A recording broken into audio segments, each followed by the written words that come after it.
نحمد نصلي على رسوله الكريم أما بعد. أعوذ بالله من الشيطان الرجيم. بسم الله الرحمن الرحيم. رب اشرح لي صدري ويسر لي أمري واحلل عقدة من لساني يفقه قولي. رب زدني علما.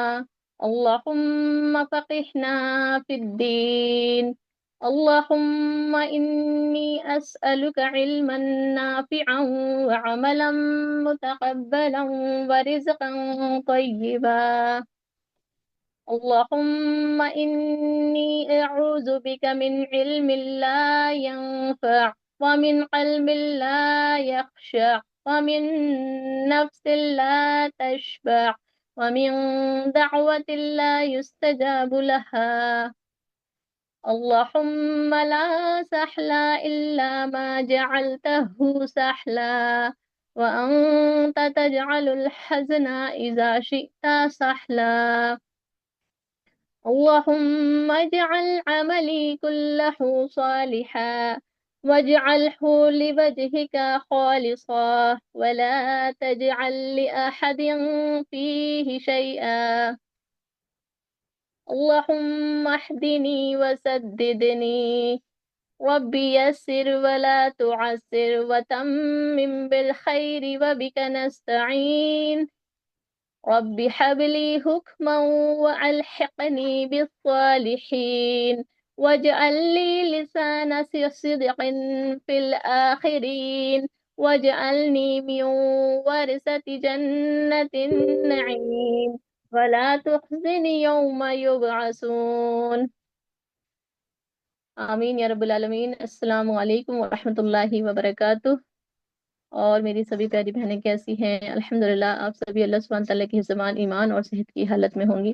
اللہ سبحانہ تعالیٰ ہم سب کا یہاں قبول عطا فرمائے، ہمارے اس دورہ قرآن کو اللہ سبحانہ تعالیٰ بے حد زیادہ قبول عطا فرمائے۔ اور اللہ سبحانہ تعالیٰ سے دعا ہے کہ اللہ ہم سب کے لیے اس قرآن کے سفر کو آسان بنائے، ہم سب بہنوں کے لیے اس میں وقت کی آسانی عطا فرمائے، اور اللہ سبحانہ تعالیٰ سب کے دلوں کو اس قرآن کے لیے کھول دے، تاکہ ہم سب اپنے اس قرآن کو اس رمضان میں بہتر طریقے سے اس کی تلاوت بھی کر سکیں، اور اس کو سمجھ کر بھی پڑھ سکیں، اس پہ غور و فکر کر سکیں۔ آمین یا رب العالمین۔ تو آج میں ایک چیز اور بتانا چاہوں گی آپ لوگوں کو کہ آپ لوگوں کو جو ہے اپنے قرآن کی کلاس میں آنے سے پہلے کچھ ریمائنڈرز کر کے آنے ہیں۔ وہ کیا ہیں؟ کہ سب سے پہلے آپ کو دعا کرنی ہے کہ اللہ سبحانہ تعالیٰ پورے رمضان مجھے اس دورہ قرآن یعنی معنی القرآن جو ہے اس میں مجھے شرکت کرنے کی توفیق عطا فرما، تاکہ میں اس محفل کا حصہ بن سکوں۔ یہ جو اللہ کی جو محفل ہے، یہ جو قرآن کی جو محفل ہے، اللہ سبحانہ تعالیٰ اس میں مجھے شرکت کا توفیق عطا فرما دے۔ اور اللہ سبحانہ تعالیٰ سے یہ بھی دعا کریں کہ اللہ مجھے استقامت دے، مجھے ہدایت دے، تاکہ میں اس قرآن کو مضبوطی کے ساتھ میں جو ہے اسے تھام کے رکھوں، کیونکہ اس کا ایک سرا اللہ سبحانہ تعالیٰ کے ہاتھ میں ہے اور دوسرا سرا اللہ تعالیٰ نے ہم سب کے ہاتھوں میں دے دیا ہے۔ بس اب ہماری باری ہے کہ اللہ نے تو اسے قرآن کو بہت کی مضبوطی کے ساتھ میں اپنے ہاتھ سے ہم تک پہنچایا، لیکن اس کا سرا جو دوسرا سرا ہے وہ ہم لوگ، اللہ سبحانہ تعالیٰ ہمیں اس کی توفیق دے، اور اتنی ہمارے دلوں کے اندر قرآن کی محبت عطا فرمائے کہ ہم اسے مضبوطی کے ساتھ میں تھام کر کے اور اس پر عمل کرنے کی توفیق عطا فرما دے۔ آمین۔ دوسرا، صدقہ ضرور کرے۔ اب رمضان ہے، رمضان میں صدقہ بہت بہت زیادہ ہمارے ہر طرح کی پریشانیوں میں مفید ہوتا ہے۔ تو ہمیں قرآن کی کلاس میں آنے سے پہلے یا صبح ہی آپ یہ صدقہ ضرور نکال دیں گے، وہ اپنے وقت کے انسار جو بھی آپ نکالنا چاہے آپ مطلب بہت سارے میں نے پہلے بھی آپ لوگوں کو صدقے کے بتائے تھے کہ اگر پیسے ہی ضروری نہیں ہے، ہم بہت طریقے سے ہر گھر میں صدقہ خیرات کر سکتے ہیں، ٹھیک ہے؟ یعنی کہ اگر کلاس میں آنے سے پہلے آپ کے پاس اگر جو ہے صدقے کے لیے آپ کو کیا کرنا ہے کہ 5 روپے، 1 روپیہ، 2 روپے، جو بھی اپنا صدقہ باکس بنا لیں اور اس باکس کے اندر وہ ڈالتے چلے جائیں، ٹھیک ہے؟ تو کلاس میں آنے سے پہلے 1 روپیہ ضرور اس میں ڈال کر کے آئیں، ٹھیک ہے، اگر وہ نہیں ہے تو سامنے آپ کی کوئی بھی میری آپ کی کوئی بھی فیملی ممبر ہو تو بس اسے مسکرا دیجیے، اور یہی آپ کا صدقہ ہوگا، ٹھیک ہے انشاءاللہ۔ پھر نفل ہے، نفل میں کیا ہے کہ اللہ سبحانہ تعالیٰ کا شکر ادا کیا کریں، چاہے تو کلاس سے آنے سے پہلے کر لیں یا چاہے کلاس کے بعد میں کر لیں، کیونکہ دیکھیے اللہ کی محفل ہے، اور ہم اللہ سبحانہ تعالیٰ کی ایسی پیاری سی محفل میں بیٹھے ہوئے ہیں جس میں اللہ سبحانہ تعالیٰ کی نظر ہم پہ ہے، فرشتوں کا ساتھ ہے، الحمدللہ الحمدللہ۔ اس وقت ہم سب کیا ہیں، ہم سب جو ہیں اس کے گھیرے میں ہے۔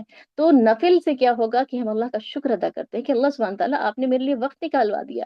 یہ جو قرآن کی کلاس ہو رہی ہے، اس میں یا تو آپ آنے سے پہلے 2 رکعت نماز نفل پڑھ لیں، یا بعد میں جو کہ اللہ تیرا شکر تو نے مجھے کلاس، یہ اتنی عظمت والی رحمت والی جو کلاس ہے، یہ مجھے عطا فرما دی، اور مجھے آج قرآن سیکھنے کا اور سمجھنے کا موقع عطا فرمایا، آمین۔ پھر آپ کو مسواک کا آپ رمضان میں بہت زیادہ اہتمام کریں گے کہ مسواک سے الحمدللہ الحمدللہ آپ کی جو تلاوت ہے وہ بہت زیادہ بہتر ہوگی انشاءاللہ تعالی۔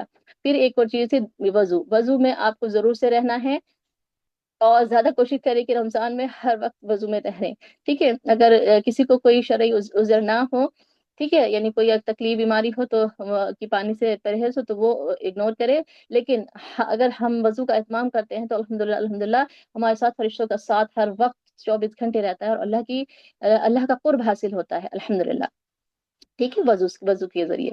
تو یہ کچھ ریمائنڈر تھے جو آپ لوگوں کو کلاس سے پہلے کرنے ہیں، ٹھیک ہے انشاءاللہ۔ چلیے جب ہم اپنی کلاس کا آغاز کر لیتے ہیں، اور بسم اللہ۔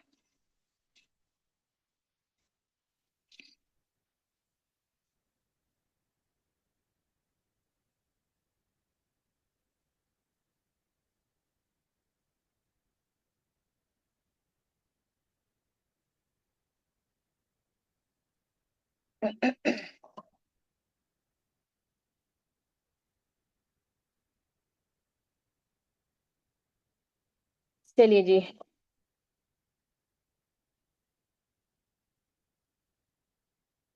تو کلاس کے آغاز میں اچھا، ہم نے کل جو ہے اپنا جو پارا جز 1 ہے نا، ہم نے اس کو کہاں سے کہاں تک کرا تھا، رکو 1 سے لے کر کے رکو 11 تک الحمدللہ ہمارا کمپلیٹ ہو گیا تھا، ٹھیک ہے۔ تو دیکھیے وہی ہے، اللہ سبحانہ تعالیٰ ہم سب کے لیے ہر طرح کی آسانیاں فرما رہے ہیں، لیکن وہی کہ اللہ ہمیں پانے والا، اس کو لینے والا بنا دے، آمین یا رب العالمین۔ دیکھیے آج جو ہم کلاس میں بیٹھے ہوئے ہیں نا، تو اس سے کیا ہو رہا ہے کہ اس کے ذریعے ہمیں سکینت حاصل ہو رہی ہے الحمدللہ۔ اس کلاس میں سکینت ہی سکینت ہے، چاروں طرف سکینت ہے، اس چیز کو فیل کرا کریں کہ اس وقت جو میں قرآن کی کلاس میں بیٹھی ہوئی تو میرے اوپر اللہ سبحانہ تعالیٰ کی رحمتیں اور برکتیں اور سکینت نازل ہو رہی ہے، ٹھیک ہے۔ تو سب چیزوں سے فائدہ اٹھا رہے ہیں، اور آپ سب جو ہیں اچھے اچھا یہ بتائیں کہ آپ لوگ جو ہیں جو رمضان قرآن کے سیشن میں آپ لوگوں نے کیا کیا پڑھا ہے اب تک کے، جیسے 2 کلاس ہو چکی ہیں، تو آپ لوگوں کو یاد ہے کچھ کہ آپ لوگوں نے کیا پڑھا ہے؟ جی سسٹر، یس یا نو میں جواب دیجیے بس، ٹھیک ہے۔ تو الحمدللہ کچھ تو یہ کوئی پوائنٹ یاد ہوں گے ہی، ہے نا، اور آپ نے کچھ جو ہے جیسے کہ قرآن کی تلاوت سنا آپ نے، ہے نا، اور اس کا ترجمہ سن رہے ہیں، اس کی ایکسپلینیشن آپ لوگ جو ہے سن بھی رہے ہیں، اور اس کو لکھنے کی کوشش بھی کر رہے ہوں گے، اور اس کو سمجھ رہے ہیں، ہے نا، اور اس پہ غور و فکر بھی کر رہے ہیں، تدبر بھی کر رہے ہیں، عمل بھی کر رہے ہیں، ٹھیک ہے۔ اور کیا کر رہے ہیں، ان پوائنٹس کو نکال رہے ہیں، اور ہے نا پوائنٹس نکال لینا، اس میں چھوٹے چھوٹے سے پوائنٹس ضرور لکھا کریں، دیکھیے لکھنے سے ہمارا جو علم ہے پختہ ہو جاتا ہے، اور ہمارے دلوں کے اندر وہ راسخ ہوتا ہے، راسخ مینس جمتا ہے نا، وہ کبھی نکلے گا نہیں پھر انشاءاللہ تعالیٰ، جب وہ ہم سے لکھ لیتے ہیں، اور گواہ بھی بننے گا انشاءاللہ تعالیٰ، یہ رائٹنگ جو ہماری ہوتی ہے یہ گواہ بن جاتی ہے، ٹھیک ہے۔ اور ایک ایک حرف جا کر کے اللہ سے ہمارے لیے کیا کرے گا، یہ اس وقت بھی ہمارے لیے مغفرت کی دعا کر رہا ہے، اور اللہ کے یہاں بھی یہ حجت کرے گا کہ اللہ اسے جنت دو، ٹھیک ہے۔ تو بس یہ سوچ کر کے لکھا کریں میری پیارے بہنیں، جو بھی آپ چھوٹے چھوٹے پوائنٹس بلوٹس میں نے پچھلی بار بتایا تو بلوٹس پہ بنا کے لکھ لیں، جو چھوٹی چھوٹی دعائیں ہیں آتی ہیں بیچ میں، وہ دعا کو لکھ لیا کریں، تاکہ آپ ان سب کو کریں، عمل میں لائیں، ٹھیک ہے الحمدللہ۔ اور پھر اسے حفظ بھی کر رہے ہیں، ٹھیک ہے نا، حفظ سے میننگ ہے کہ جو بھی دعائیں آپ کو بیچ میں آتی ہیں ان کو آپ حفظ بھی کرتی ہیں، ٹھیک ہے۔ تو اسی نیت سے جو بھی وہ آپ نیت کرتی ہیں اللہ تعالیٰ اسے قبول کرنے والے ہیں، ٹھیک ہے الحمدللہ۔ اور اللہ تعالیٰ نے دیکھیے، اگر اللہ تعالیٰ نہ کرے کہ نعمتیں جو اللہ نے ہماری نعمتیں ہم کو دی ہے نا، تو اس پہ کیا کرنا چاہیے، ہمیں شکر ادا کرنا چاہیے۔ اگر نعمتیں ہماری چھن جائیں گی تو کیا ہوگا، ہے نا، تو کیا ہوگا، تو بھی الحمدللہ کہنا ہے، یاد رکھیں، تو بھی آپ کو کیا کہنا ہے؟ الحمدللہ کہنا ہے. یعنی کہ اس حال میں بھی کیا کرنا ہے؟ ہمیں اللہ سبحانہ تعالیٰ کا شکر ادا کرنا ہے، چاہے ہم اچھے اس میں ہوں، یا چاہے ہم کیا ہوں، غم میں ہو، دکھ میں ہو، پریشانی میں ہو، ہر حال میں، کیونکہ اللہ ہمارا ٹیسٹ لیتا ہے نا. تو ہمیں ہر حال میں کیا کرنا ہے؟ ہمیں ہر حال میں اللہ سبحانہ تعالیٰ کا شکر ادا کرنا ہے. ٹھیک ہے، انشاءاللہ ایک شاکر بنیے. ٹھیک ہے، شاکرین جو ہوتے ہیں وہ اللہ کے پیارے ہوتے ہیں، اور اللہ کا قرب حاصل کرنے والے ہوتے ہیں. ٹھیک، انشاءاللہ. تو چلیے پھر، آپ ریڈی ہیں سبھی سب؟ تو آج کا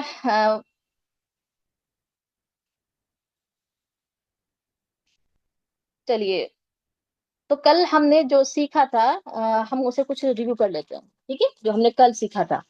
کل ہم نے جو جز 1 میں اور رکو آپ کا 1 to 11 میں جو کچھ بھی سیکھا، جو نہیں بہن ہے وہ بھی سمجھے کہ ہم نے کیا سیکھا تھا. ٹھیک ہے، انشاءاللہ.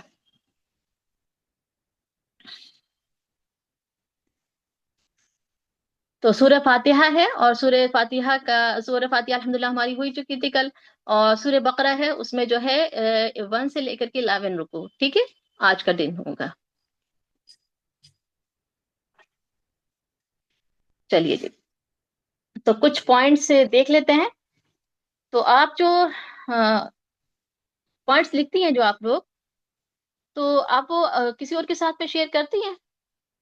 جی، آپ لوگ شیئر کرتے ہیں جو آپ پوائنٹس لکھتے ہیں گھر میں، کسی سے، دوست سے، کسی احباب سے، فیملی ممبر سے، کسی سے کرتے ہیں؟ تو اس کو بھی کرا کریں. ٹھیک ہے، اگر یہ نہیں کہ بس صرف مجھے اپنے تک ہی چیزیں محدود رکھنی ہے.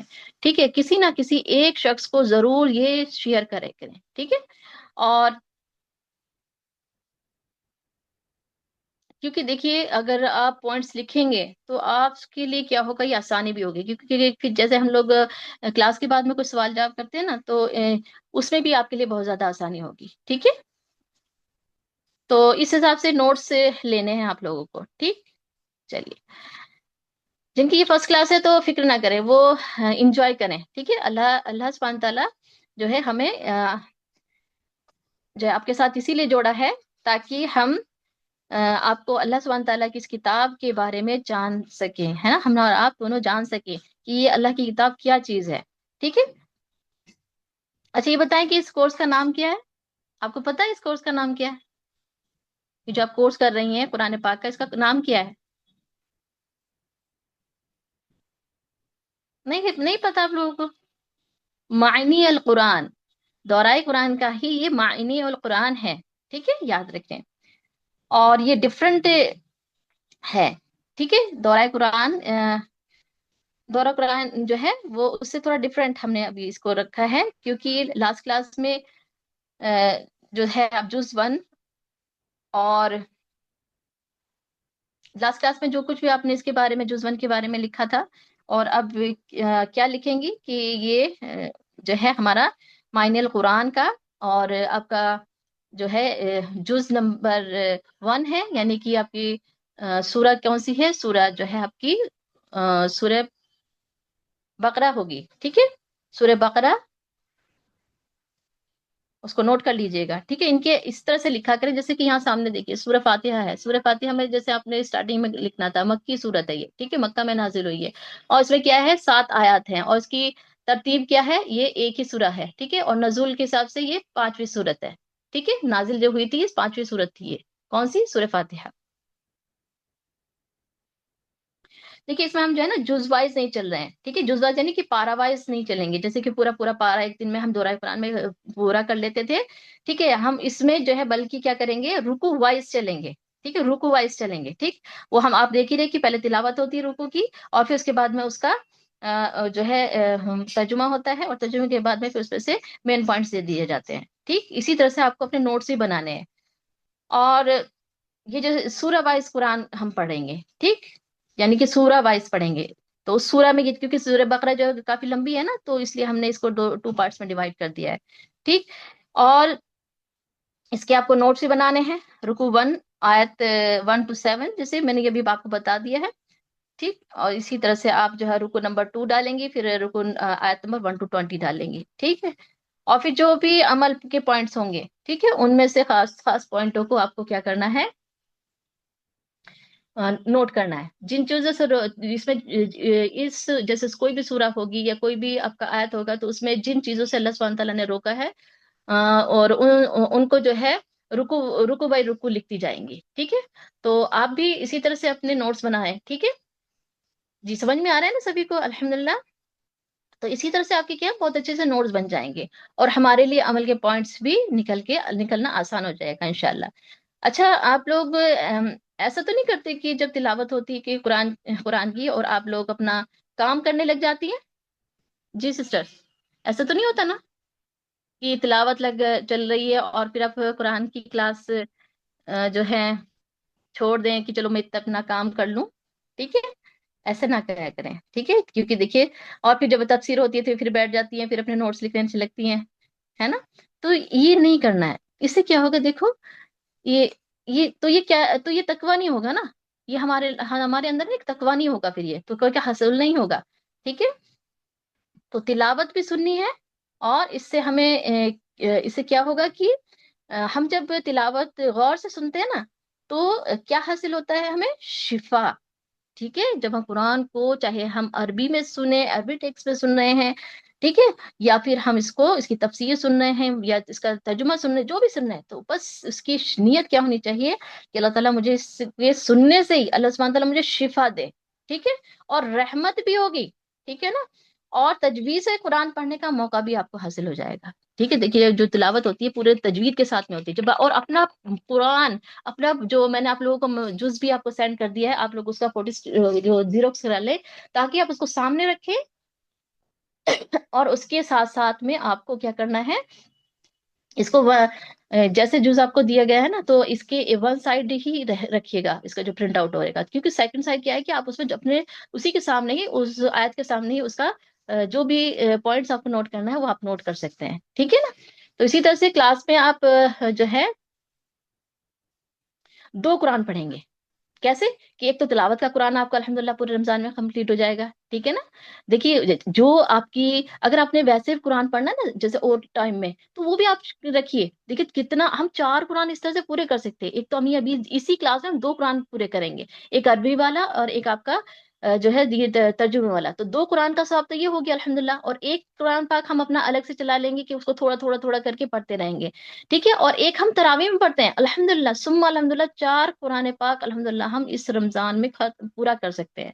ٹھیک ہے، بس کیا ہے کہ بس اپنے آپ کو تھوڑا سا محنت کرنے والا بنا لیجئے. ٹھیک ہے انشاءاللہ. تو جب قرآن کی تلاوت ہم کریں گے نا، تو ہمارے گھروں میں کیا ہوگی؟ رحمتیں آئیں گی الحمدللہ. جب یہ ابھی بھی اس وقت بھی آپ کے اور میرے، یعنی جتنے بہنیں یہاں پر سب موجود ہے نا، یہ جو کلاس ہوتی ہے نا، جو چھوٹی سی محفل بنتی ہے، تو کیا ہوتا ہے کہ اللہ تعالیٰ اپنی رحمتیں سکینتیں اس میں کیا ہے اتارنے لگتے ہیں. تو فیل کیا کریں اس چیزوں کی، ہاں اس وقت میں اللہ کی نظر میں ہوں. ٹھیک ہے، اللہ مجھے دیکھ رہے ہیں اس وقت کہ میں بیٹھی ہوں اور اللہ کے کلام کو سیکھ رہی ہوں. تو کتنا بڑا پتہ ہے آپ لوگوں کو، کتنا بڑا اللہ سبحانہ تعالیٰ اس کے بدلے میں ہمیں اجر دینے والے ہیں. تو اللہ سبحانہ تعالیٰ ہمارے وقت میں برکت عطا فرمائے، ہمارے علم میں برکت عطا فرمائے. آمین یا رب العالمین. تو ہمارا کام کیا ہے کہ ہمارے پورے سیشن کو غور سے سننا ہے اور عمل کے پوائنٹس کو نوٹ ڈاؤن کرنا ہے. ٹھیک ہے، تو سب سے پہلے ہم سورہ فاتحہ پر چلتے ہیں. یہ اور اس کا خلاصہ، اس کی ہیڈنگ کیا ہے، یعنی میں نے آپ کو بتا دیا کہ اس کی ہیڈنگ کیا ہوگی، سورہ فاتحہ لکھے گیا، اور یہ کیا ہے، مکہ میں مکی سورہ ہے. اور اس کے بھی چھوٹے سے جو ہے نا آپ کو نوٹس بنا لینے ہیں. تو آپ کے پاس سارے سورہ کے شارٹ نوٹس ہو جائیں گے. ٹھیک ہے، آپ کو جتنے بھی پرانے پاک میں سورہ ہیں ان کے شارٹس نوٹس آپ کے پاس ہوں گے الحمدللہ. یہ بہت بڑی بات ہے کہ آج آپ کو ایک اپرچونٹی مل رہی ہے، پھر نہیں ملے گی، کیونکہ شیطان اور ہمارا نفس اس کو نہیں کرنے دے گا. لیکن اگر آج ہم یہ بیٹھ کر کے کر رہے ہیں نا، تو یہ ہم ابھی کر سکتے ہیں، اور یہ ہو جاتا ہے الحمدللہ. ٹھیک ہے نا؟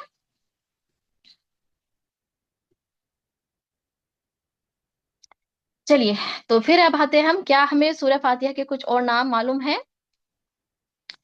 جی، آپ لوگوں نے نوٹ بھی کیے ہوں گے. ایک آدھا جو آپ نے نوٹ کیا وہ مجھے یہاں پر ٹائپ کیے فٹافٹ. جیسے کہ ہم جو ہے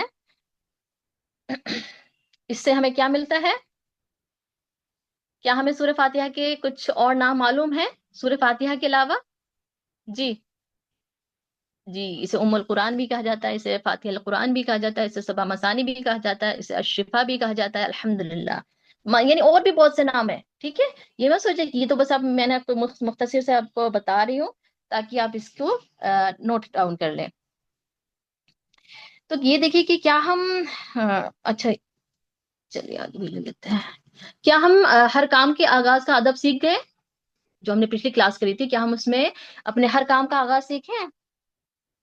یعنی کہ ہر کام کو کرنے کے آداب ہم نے سیکھے؟ سیکھ لیا ہے نا؟ یس یا نو میں جلدی جلدی فٹافٹ جواب دیجیے، مجھے لگنا چاہیے کہ ہاں میری کلاس میں جو ہے الحمدللہ ماشاءاللہ بہت اچھی اور پیاری پیاری بہنیں بیٹھی ہوئی اس وقت میں، ہے نا؟ الحمدللہ الحمدللہ۔ چلیے جی آغاز کرتے ہیں جی۔ تو بسم اللہ الرحمن الرحیم، جو بھی کام ہم شروع کرتے ہیں تو وہ اس میں کیا ہوتا ہے، اللہ سبحانہ تعالیٰ ہمارے لیے برکت دے دیتے ہیں اور ہمیں نا مراد نہیں ہونے دیتے، ٹھیک ہے؟ یعنی اس کام میں جب ہم بسم اللہ پڑھ لیتے ہیں تو وہ کام کیا ہوتا ہے، اس میں جو ہے اللہ سبحانہ تعالیٰ ہمارے لیے برکت ہی برکت ڈال دیتے ہیں اور وہ کام ضرور بہت بہتر طریقے سے ہوتا ہے، ٹھیک ہے؟ تو اس کو معمول بنا لیجئے، ٹھیک ہے؟ اور اسے کلاس کے لیے بھی جب آپ کلاس میں بیٹھے ہوتے ہیں اور سٹارٹنگ کرتے ہیں، لکھنا کر رہے ہیں یا نوٹس بنا رہی ہیں آپ، یا قرآن کا صفحہ آپ نے اسٹارٹ کیا ہے، یا کچن میں بھی اگر آپ کوئی بھی کام کرتی ہے تو ہر کام کو کرنے سے پہلے جیسے گیس کو آن کرنا ہوا، اس کے اوپر کوئی بھی برتن رکھتی ہیں، کوئی بھی اس کے اندر کوئی بھی مٹیریل ڈال رہی ہے، ہر مٹیریل کو ڈالتے ہوئے اب رمضان میں بالکل کیجیے گا، ٹھیک ہے؟ ہر مٹیریل کو ڈالتے ہوئے بسم اللہ بسم اللہ بسم اللہ، دیکھیے گا وہ کھانا کتنا برکت والا ہوگا، اس میں کتنا زبردست ذائقہ ہوگا انشاءاللہ، ٹھیک ہے نا؟ یہ الحمدللہ یہ آزمودہ ہے الحمدللہ۔ تو یعنی ہر کام سے پہلے ہمیں کیا کرنا ہے، بسم اللہ پڑھنی ہے۔ تو ہمیں یہ بھی چھوٹی چھوٹی چیزیں کرنی ہے، کیونکہ یہ چھوٹی چھوٹی چیزیں ہم کیا آتے ہیں بھول جاتے ہیں یا ہمیں بھلا دیتا ہے کون، شیطان، ٹھیک ہے؟ تو اور ہم دیکھیں گے کہ جب یہ بسم اللہ پڑھیں گے نا تو انشاءاللہ تو ہمارے گھر میں ہمیں برکتیں آتی ہوئی خود بخود نظر آئیں گی، ٹھیک ہے؟ یعنی ہمارے گھر کے اندر کشادگی ہو جائے گی ہر چیز کی الحمدللہ، ٹھیک؟ تو ہم نے ہر کام کے آغاز میں کیا کرنا ہے، بسم اللہ کو لازمی پڑھنا ہے، ٹھیک ہے؟ ہر کام سے پہلے کیا کرنا ہے، بسم اللہ کو ضرور پڑھنا ہے۔ اسی طرح سے حمد کیسی تعریف ہے، ٹھیک ہے؟ حمد ہم نے حمد ہی پڑھا تھا نا، کس میں پڑھا تھا، الحمدللہ، یہ پڑھا تھا نا ہم لوگوں نے سبھی نے الحمدللہ۔ تو یہ حمد کیسی تعریف ہے، تو کیا جب ہمارے بچے جب ہمیں کوئی کہتے ہیں کہ ممی کوئی ڈش بنا دیجئے تو کیا وہ حمد کرتے ہیں جب ہم کوئی ڈش ان کو بنا کے دیتے ہیں؟ حمد کی میں تعریف ہوتی ہے نا، تو وہ حمد ہے یا نہیں ہے، آپ لوگ بتائیں، کیا وہ حمد ہے؟ یس یا نو، وائی یا این، بس اتنا سا ٹائپ کرنا ہے آپ لوگوں کو، ٹھیک ہے؟ تو دیکھیے نا ہم نے یعنی وہ حمد نہیں ہے، ٹھیک ہے؟ دیکھیے حمد جو ہے وہ تین چیز، حمد میں جو ہے نا وہ تین چیزیں ہونی چاہیے، کون کون سی چیزیں، محبت، بڑائی اور تعظیم، ٹھیک؟ یعنی حمد کے اندر کتنی چیزیں ہوتی ہیں، تین چیزیں ہوتی ہیں، محبت ہوتی ہے، یعنی جس سے ہم محبت کرتے ہیں ہم اس کی تعریف کرتے ہیں، جس کی جو بہت بڑا ہے، جس کو جو بڑائی کے لائق ہے اس کی ہم حمد کرتے ہیں، اور تعظیم یعنی عزت، ٹھیک ہے؟ تعظیم کا مطلب ہوتا ہے عزت، جو ہمیں عزت دے رہا ہے تو ہم اس کے لیے کیا کرتے ہیں، حمد۔ تو یہ تینوں چیزیں حمد، بڑائی اور تعظیم، یہ کس کے لیے کریں گے ہم صرف اور صرف اللہ سبحانہ تعالیٰ کے لیے، ٹھیک ہے نا؟ تو یہ ہمیں کرنا ہے، ٹھیک انشاءاللہ تعالی۔ اب ہے الحمدللہ کب کہنا چاہیے ہم کو، ٹھیک ہے؟ الحمدللہ ہمیں کب کہنا چاہیے، یعنی کہ الحمدللہ جو ہے ہمیں ہر حال میں کہنا چاہیے، ٹھیک؟ یعنی ہر کام کو کرتے ہوئے بھی جب ہمارا وہ کام پورا ہو جاتا ہے، ٹھیک ہے، ہمیں الحمدللہ کہنا ہوگا، ٹھیک ہے؟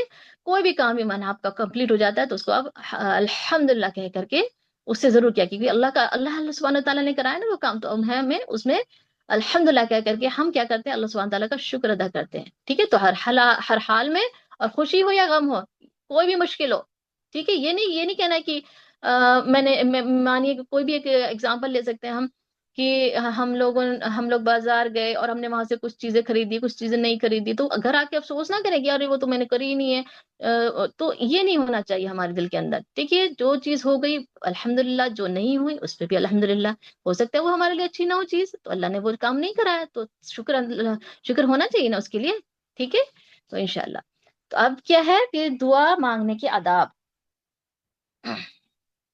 دعا مانگنے کے آداب ہم نے پھر سیکھے تھے اس کے اندر کہ دعا کا مانگنے کیا ہے، دعا مانگنے کا آداب کیا ہے، اللہ کی تعریف ہے، اس سے تعلق، اور پھر دعا مانگنا. یعنی دعا جو ہم مانگتے ہیں، کوئی بھی دعا نماز کے بعد کسی بھی ٹائم، ایون جو بھی قبولیت کے ٹائم ہوتا ہے، اس میں ہم جو دعا مانگتے ہیں تو ہمیں اس کے کیا آداب ہونے چاہیے کہ اللہ کی تعریف کریں گے پہلے. ٹھیک ہے، اللہ سبحانہ تعالیٰ کی تعریف کرتے ہیں، الحمدللہ پڑھتے ہیں، درود شریف پڑھتے ہیں، ہے نا، بسم اللہ سے آغاز ہوتی ہے، اور چاروں کل بھی پڑھ لیتے ہیں اس سے پہلے، ہے نا. تو کیا ہوتا ہے، ان سب چیزوں کو کرو، اور اول آخر درود شریف پڑھنا بہت لازمی ہے. ٹھیک. تو یہ جب ہم تعریف کرتے ہیں تو ہماری دعا تب جا کے وہ آسمان سے اوپر جاتی ہے، ورنہ اگر درود شریف کے بغیر تو دعا وہیں بیچ میں ہی لٹکی رہتی ہے. تو اس لیے کیا کرنا ہے ہم کو، دعا مانگنے سے پہلے اللہ کی تعریف ضرور کرنی ہے. ٹھیک ہے. اور اس سے تعلق، یعنی اللہ سے تعلق پیدا کرنا ہے.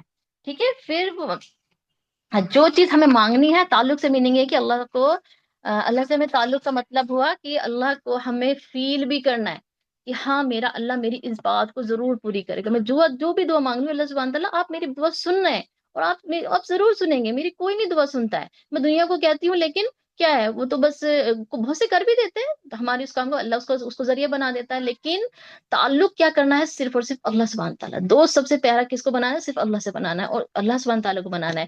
اور یہ جب ہم بناتے ہیں نا تو الحمدللہ، پھر الحمدللہ اللہ سے جو باتیں کرنے کا جو مزہ آتا ہے نا، وہ ایک الگ ہی فیلنگ ہوتی ہے الحمدللہ. ٹھیک ہے. اور یہ کب وہ پیدا ہوتی ہے چیزیں، اللہ سے تعلق کب پیدا ہوتا ہے، جب ہم قرآن سے جڑتے ہیں. تو آج الحمدللہ اللہ سبحانہ تعالیٰ نے آپ لوگوں کو قرآن سے جوڑا ہے. تو اس اتنی پیاری سی کلاس کو کبھی مت چھوڑیے گا. اللہ سے ہمارا تعلق اس وقت جڑا ہوا ہے، کنیکشن جڑا ہوا ہے. تو یہی تو چاہیے ہم کو. ٹھیک ہے نا. تو پھر دعا مانگنا ہے. دعا مانگیں گے پھر ہم جو بھی ہماری دنیاوی جو دعا ہمیں مانگنی ہے، یا دیکھیے دنیاوی چیزیں مانگنا چاہیے، میں یہ نہیں کہہ رہی کہ نہیں مانگنا چاہیے، لیکن دعا وہ مانگے جو آپ بس ہر دعا میں یہ کہا کریں، اللہ سبحانہ تعالیٰ یہ میرے لیے اگر اچھی ہے دنیا میں تو مجھے دے دیجیے، اور اگر نہیں اچھی ہے تو اللہ سبحانہ تعالیٰ الحمدللہ. ٹھیک ہے. تو کیا کرتے ہیں اللہ تعالیٰ کہ وہ دنیاوی چیزیں جو ہے وہ ہمیں دے دیتے ہیں. اور اگر کوئی اللہ سبحانہ تعالیٰ کو لگتا ہے کہ وہ دعا میری بندی کے لیے دنیا میں بھی اچھی ہے اور آخرت میں بھی، تو اللہ سبحانہ تعالیٰ کیا کہتا ہے کہ کچھ دعائیں ہماری نہیں قبول ہو رہی تو اس پہ رنج و غم نہیں کیجیے، بلکہ شکر الحمدللہ کہ اللہ نے اس کو کس کے لیے رکھ لیا ہے، ہمارے آخرت کے لیے. وہ ضرور دعا قبول ہوگی، وہ لیکن آخرت میں ہوگی. تو کتنی اچھی ہے نا وہ چیزیں ہمیں یہاں کیا ہوگا، یہاں تو فانی ہو جائے گی وہ چیز. اور پھر کیا ہوگا، جب فنا ہو گئی کوئی چیز تو پھر تم دوبارہ نہیں ملنے والی نا. تو اس لیے جو فانی نہ ہونے والی چیزیں ہیں وہ ہم اللہ سبحانہ تعالیٰ سے مانگے، زیادہ سے زیادہ آخرت مانگا کریں. اور اس رمضان میں اپنے لیے، اور اس رمضان کو بالکل آخری یہ سوچا کریں کہ بس میرا کیا پتہ میں اگلے سال ہوں یا نہیں ہوں، بس یہ رمضان میرا بہت بہت زیادہ بہترین جائے اللہ سبحانہ تعالیٰ. ٹھیک ہے انشاءاللہ. تو اب یہاں آ گیا ہدایت کا سوال کرنا، کہ اللہ سبحانہ تعالیٰ سے ہمیں ہدایت بھی کرنی ہے. ہدایت کا سوال کرنا ہے. کیا سوال کرنا ہے، ہدایت کا سوال کرنا چاہیے. جی ہاں، شعوری طور پر. ٹھیک ہے نا. یعنی شعوری طور پر کیا ہے کہ اللہ سے ہم ہدایت مانگے. سب سے زیادہ اس بار رمضان ہے، سب سے زیادہ آپ ہر نماز میں، ہر وقت جب بھی کھانا بنا رہی کچھ، اللہ مجھے صحیح ہدایت پر. آپ کے گھر میں کوئی بھی اگر کوئی ہدایت میں نہیں ہے، نماز نہیں پڑھ رہا، قرآن نہیں پڑھ رہا، اللہ کی طرف نہیں جا رہا، دین کی طرف نہیں جا رہا، تو اس کے لیے ہدایت مانگے، بے تحاشا ہدایت مانگے. اور اللہ سے دیکھیے گا انشاءاللہ آپ کے ان دعاؤں کو اللہ جب سنے گا نا، تو انشاءاللہ آپ کو خود دیکھیں گے کہ اللہ سبحانہ تعالیٰ نے پورے رمضان، جب ہم 30 کے 30 دن جب وہی دعائیں مانگ رہے ہیں، تو انشاءاللہ اللہ سبحانہ تعالیٰ ضرور قبول کریں گے. ٹھیک ہے انشاءاللہ. چلیے جی اب آگے دیکھتے ہیں. سورہ بقرہ ہے اور مدنی سورہ ہے، یہ مدینہ میں نازل ہوئی تھی، اور اس کی آیات کتنی ہے 286، اس کو بھی آپ نوٹ کیجئے. اور اس کی ترتیب کتنی ہے 2 ہے، اور نزول کتنے نزول کے حساب سے یہ کون سی کتنی صورت ہے 87ویں صورت ہے. ٹھیک ہے.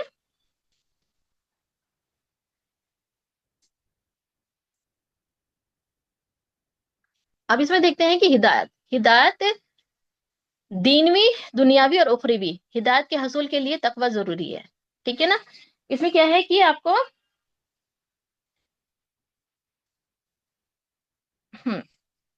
دیکھیں سورہ بقرہ کے پہلے رکوع میں چلتے ہیں. اس میں کیا ہے کہ ہدایت ہے، اور ہدایت کیا ہوتی ہے، گائیڈنس، جسے ہم گائیڈنس کہتے ہیں. ہدایت کو کیا کہتے ہیں، گائیڈنس. کیا صرف ہمارے پاس دینی ہدایت ہی ہے، یہ دینی ہدایت ہے کہ عبادت کیسے کریں، اور ہماری دینی اور دنیاوی اور اخروی جو بھی آخرت کے لیے ہر طرح کی گائیڈنس جو ہے وہ ہماری پوری زندگی کا جو ہے مارول ہے. اور اس میں پھر ہدایت کے حصول کے لیے کیا بتایا گیا ہے کہ یہ ہدایت کس کو ملے گی، جو متقین کو ملے گی. صرف کسی کو ملے گی جی، متقین کو صرف یہ ہدایت ملے گی، تقوی والے کو جو اللہ سے ڈرنے والا ہوگا، اللہ کے ہر کاموں کو پورا کرنے کی پوری پوری کوشش کر رہا ہوگا، صرف یہ ہدایت اللہ سبحانہ تعالیٰ اسی کو عطا فرما دیتے ہیں. ٹھیک ہے، تو آپ یہ بھی نوٹ کیجئے. نیکسٹ ہے متقی کی 5 صفات ہوتی ہیں. ٹھیک ہے، متقی کی کتنی صفات ہوتی ہیں؟ 5 صفاتیں ہوتی ہیں. یعنی متقی آپ نے پڑھا تھا نا، اس میں کیا ہوتا ہے کہ پہلے نمبر پہ ہے غیب پہ ایمان لانے والا، یعنی جن چیزوں کو ہم نے نہیں دیکھا، جیسے کہ ہم نے آپ صلی اللہ علیہ وسلم کو نہیں دیکھا، اللہ کو نہیں دیکھا، ہے نا، اور کس کو نہیں دیکھا؟ فرشتوں کو نہیں دیکھا، لیکن ہم ایمان لاتے ہیں نا، اس کو مانتے ہیں نا. ٹھیک ہے، پھر دوسرا ہے، ایک منٹ سسٹر.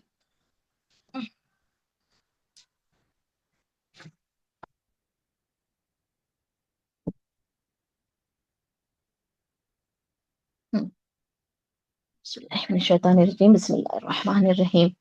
ٹھیک ہے، تو پہلا تو کیا ہے، ہمیں متقی ہونے کے لیے غیب پر ایمان لانا ہے. ٹھیک ہے، جن چیزوں کو ہم نے نہیں دیکھا ان پہ ہمیشہ اس میں کوئی ہمیں شک نہیں لانا بالکل بھی. ٹھیک ہے، ہر چیز اللہ کی ہے اور ایمان اللہ نے لانے کے لیے کہا ہے. دوسرا ہے نماز کا قائم کرنا، بالکل پابندی آج سے ہی. جو بہنیں نہیں پڑھ رہی ہیں یا دیر سے بیر کر دیتی ہے، اس میں بالکل آج سے بالکل پرفیکٹ ٹائم پہ نماز پڑھنے کی کوشش کریں. ٹھیک ہے. تیسرا کیا ہے، خرچ کرتے ہیں اپنے مالوں میں سے. ٹھیک ہے، تو کیا کرتے ہیں وہ اپنے مالوں میں سے کیا کرتے ہیں؟ خرچ بھی کرتے ہیں. یعنی جو اللہ سبحانہ تعالیٰ نے ہمیں مال دیا ہے اور اس میں سے ہم اپنے اوپر، اپنی فیملی پر، فقراء پر، اور بھی جتنے بھی لوگ اللہ نے سوسائٹی میں ہمارے لیے جن پہ خرچ کرنے کے لیے کہا ہے، ان پہ مال خرچ کرتے ہیں. اور پھر کیا چوتھا لکھیے گا، قرآن اور تمام آسمانی کتابوں پہ ایمان لاتے ہیں. ٹھیک ہے، قرآن اور تمام آسمانی کتابیں، یعنی 4 جو کتابیں، توریت، انجیل اور زبور اور قرآن، اس میں ہم جو ایمان لاتے ہیں. ٹھیک ہے، اور پانچواں لکھیے گا، اور آخرت پر یقین رکھتے ہیں. ٹھیک ہے نا، اور آخرت جو ہونے والی ہے اس پہ یقین رکھنا ہے. اور یہ دیکھیے، اور اب یہاں ہے متقین سے وعدہ ڈیش ہدایت کامیابی ہے. یعنی یقین کیا ہے؟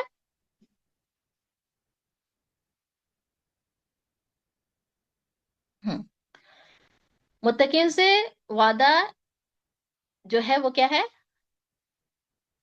متقین سے جو وعدہ کیا ہے اللہ نے، وہ کیا ہے؟ ہدایت کیا اور کامیابی کا وعدہ کر رکھا ہے کہ میں متقین کو ہدایت بھی دوں گا اور کامیابی دوں گا. پھر ایک کفار کا انجام ڈیش عذاب عظیم. ٹھیک ہے، یعنی کفار کا انجام کیسا ہوگا؟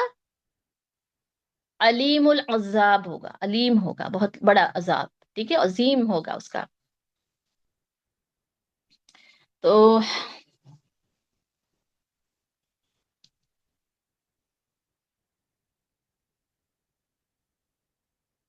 چلیے آگے لے لیتے ہیں. یقین کی چیز ہے.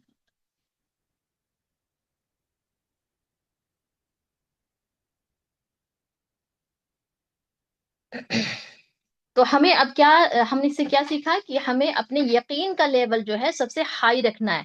اس رمضان ہمیں اپنے اللہ پہ یقین کا لیول جو ہے ہر چیز میں جو ہے ان پہ یہ کیا کرنا ہے، اپنے یقین کے لیول میں بڑھوتری کرنی ہے. ٹھیک ہے نا. چلیے بس اب آج ہم اب اپنے معنی قرآن پہ آ جاتے ہیں. اور استاد ڈاکٹر فرد ہاشمی کا ہم جو ہے سیکنڈ پارٹ آج ہم اپنے جز 1 کا، یعنی کہ سورہ بقرہ کی، اور رکو نمبر 12 ہم سنتے ہیں. ٹھیک ہے، چلیے الحمدللہ. اپنا اپنا جز آپ نکال لیجئے، تاکہ آپ دیکھیے اگر ابھی کسی کے پاس معنی والا قرآن نہیں ہے تو جو بھی آپ کے پاس ابھی اویلیبل ہے اس کو رکھ لیجئے، اور اپنے نوٹس بنانے کے لیے پینسل اور کاپی جو بھی آپ یوز کر رہی ہیں اس کو ضرور رکھ لیں. ٹھیک ہے،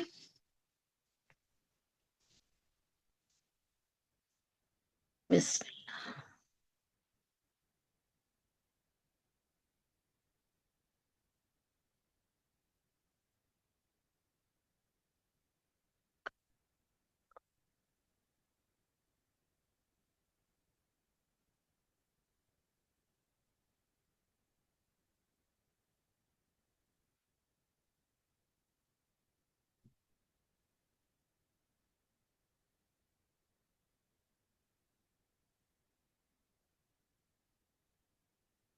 چلیے جوس نکال لیتے ہیں. بسم اللہ. اچھا مجھے آپ لوگ یہ بھی بتائیے گا کہ آپ لوگ جو ہیں قرآن کون سا والا لینا چاہتے ہیں؟ کہنے کا مطلب میرا یہ ہے کہ اردو میں آپ کے لیے کمفرٹ ہے، یا پھر آپ اس میں کرنا چاہیں گی. ہندی میں بھی میرے پاس ہے، رومن میں بھی ہے. تو آپ لوگ مجھے ٹائپ کر کے بتائیے گا کہ اب یہاں پر جو شو کروں میں آپ کو کون سا شو کروں. ٹھیک ہے، ابھی تو میں اردو والا ہی کر رہی ہوں. ٹھیک ہے، اور انشاءاللہ.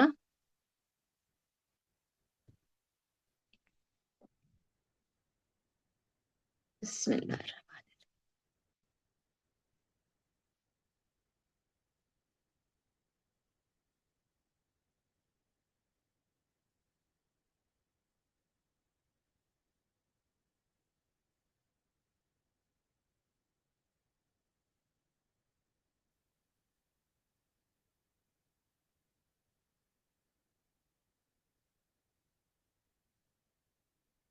بس بس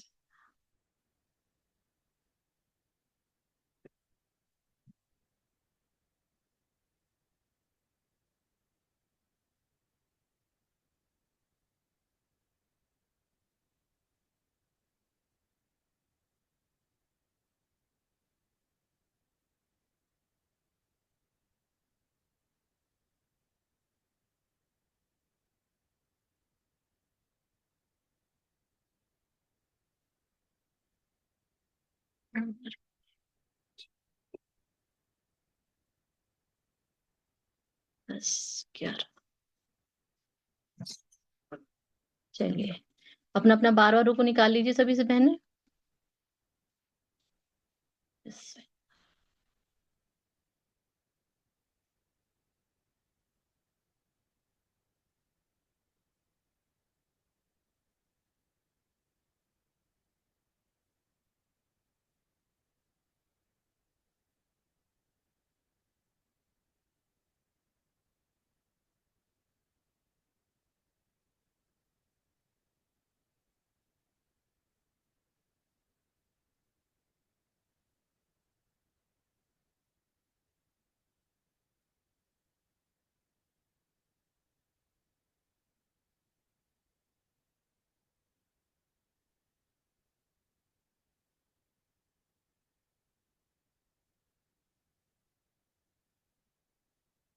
بس 1 منٹ دیجیے، بس ہو گیا.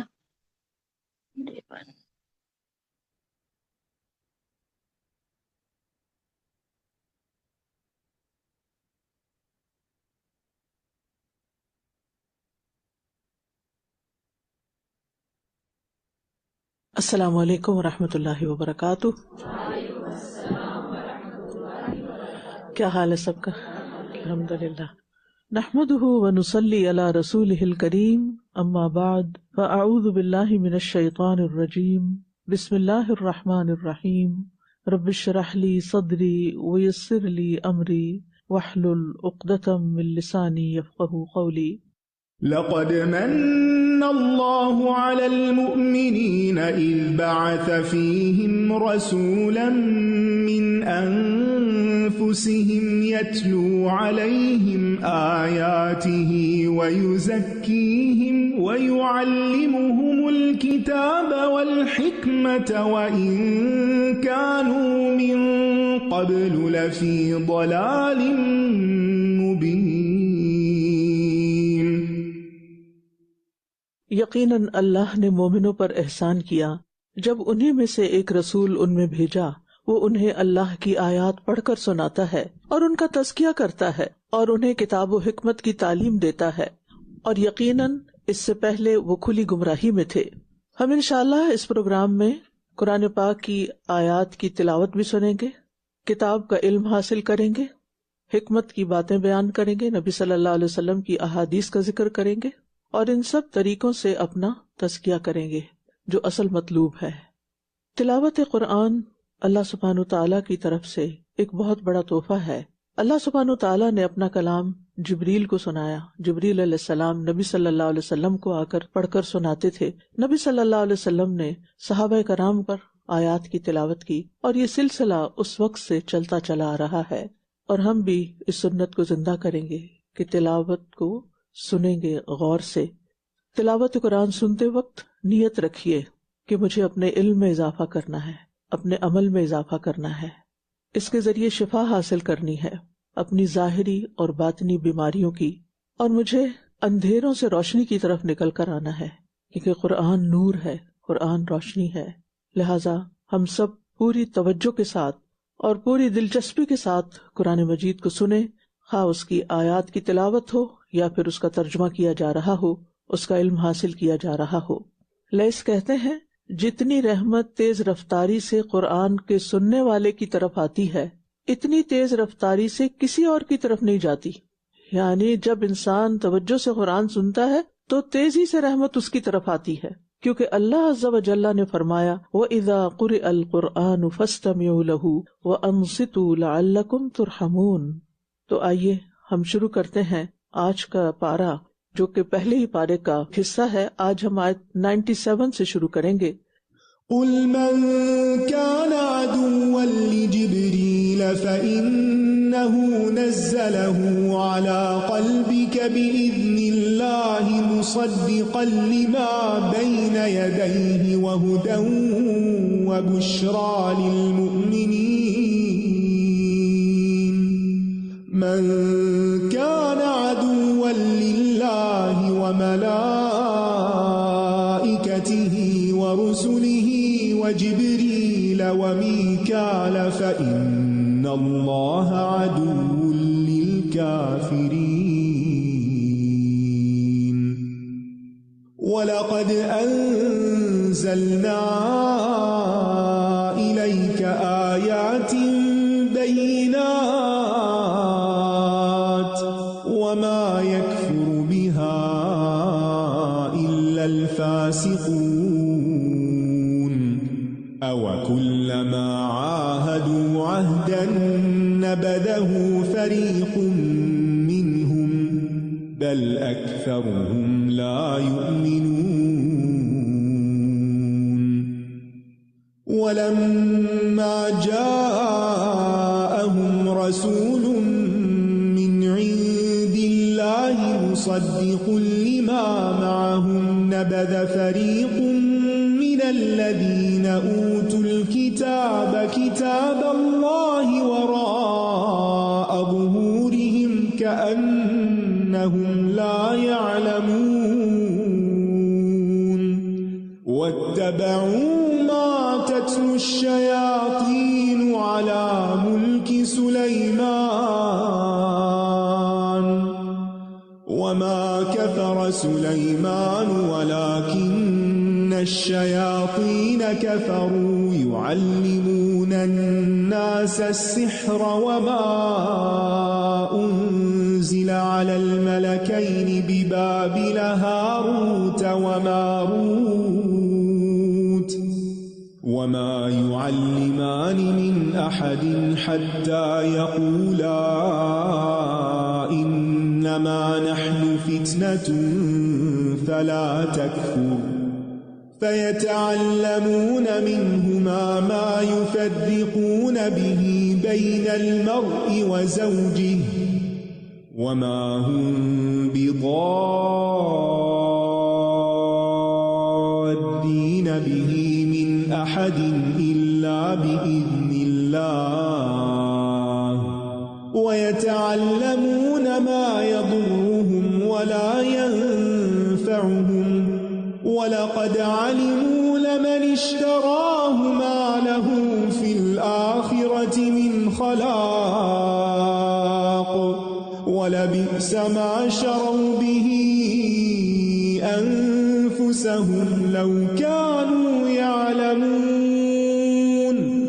وَلَوْ أَنَّهُمْ آمَنُوا وَاتَّقَوْا لَمَثُوبَةٌ مِّنْ عِندِ اللَّهِ خَيْرٌ لَوْ كَانُوا يَعْلَمُونَ۔ کہہ دیجئے کہ جو کوئی جبرائیل کا دشمن ہے تو بے شک اس نے تو اس قرآن کو اللہ کے حکم سے آپ کے دل پر نازل کیا ہے، وہ اس کی تصدیق کرنے والا ہے جو اس سے پہلے ہے، اور ایمان لانے والوں کے لیے سراسر ہدایت اور خوشخبری ہے۔ یہ قرآن سراسر ہدایت اور خوشخبری ہے۔ جو کوئی اللہ کا اور اس کے فرشتوں کا اور اس کے رسولوں کا اور جبرائیل اور میکائیل کا دشمن ہے تو بے شک اللہ ایسے کافروں کا دشمن ہے، کیونکہ یہ اللہ کے دوستوں سے دشمنی رکھتے ہیں۔ تو یاد رکھیے، جو شخص اللہ کے کسی دوست سے دشمنی رکھے تو اللہ سبحانہ وتعالیٰ کی طرف سے اس کے خلاف اعلان جنگ ہو جاتا ہے۔ رسول اللہ صلی اللہ علیہ وسلم نے فرمایا، بے شک اللہ تعالیٰ کا فرمان ہے، حدیث قدسی ہے، جس نے میرے کسی ولی سے دشمنی کی، یعنی جس سے اللہ محبت کرتا ہو، اس سے کوئی دشمنی رکھے، اس کے خلاف میری طرف سے اعلان جنگ ہے، یعنی اللہ تعالیٰ خود اس کو نبٹ لے گا، اور جس سے اللہ دشمنی کرے اس کے لیے دنیا اور آخرت میں خسارہ ہے۔ جو اللہ کے ولی کے ساتھ دشمنی کرتا ہے اس نے دراصل اللہ سے دشمنی کی، اور جس نے اللہ تعالیٰ کے ساتھ دشمنی کی تو اللہ تعالیٰ اس کا دشمن ہوتا ہے، اور جس کا دشمن اللہ تعالیٰ ہو جائے تو اس نے دنیا اور آخرت کا نقصان اٹھایا۔ اور یقیناً ہم نے آپ کی طرف واضح آیات نازل فرمائی ہیں، اور ان کا انکار وہی کرتے ہیں جو نافرمان ہیں، جو ماننا نہیں چاہتے، جو کچھ کرنا نہیں چاہتے، جو اپنے آپ کو بدلنا نہیں چاہتے۔ کیا ہمیشہ ایسا نہیں ہوا کہ جب بھی ان لوگوں نے کوئی پختہ عہد کیا تو ان میں سے ایک گروہ نے اس کو اٹھا پھینکا، بلکہ ان کے اکثر لوگ ایمان نہیں لاتے، یعنی اکثریت مان کے نہیں دیتی۔ اور جب ان کے پاس اللہ کی طرف سے ایک رسول آ گیا، یعنی رسول اللہ صلی اللہ علیہ وسلم، جو اس کتاب کی تصدیق کرنے والا ہے جو ان کے پاس ہے، یعنی تورات، تو جن لوگوں کو کتاب دی گئی ان میں سے ایک فریق نے اللہ کی کتاب کو اپنی پیٹھ پیچھے ایسے پھینک دیا گویا کہ یہ جانتے ہی نہ ہو۔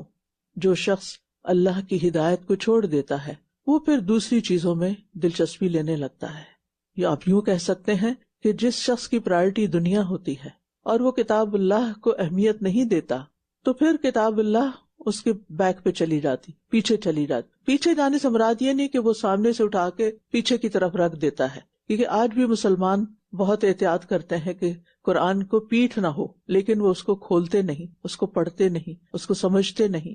تو اللہ کی یہ سنت ہے اور اس کی یہ حکمت ہے کہ جو کوئی اس چیز کو چھوڑ دے جو اسے فائدہ دینے والی ہے تو وہ ایسے کام میں مشغول کر دیا جاتا ہے جو اس کے لیے فائدہ مند نہیں ہوتا۔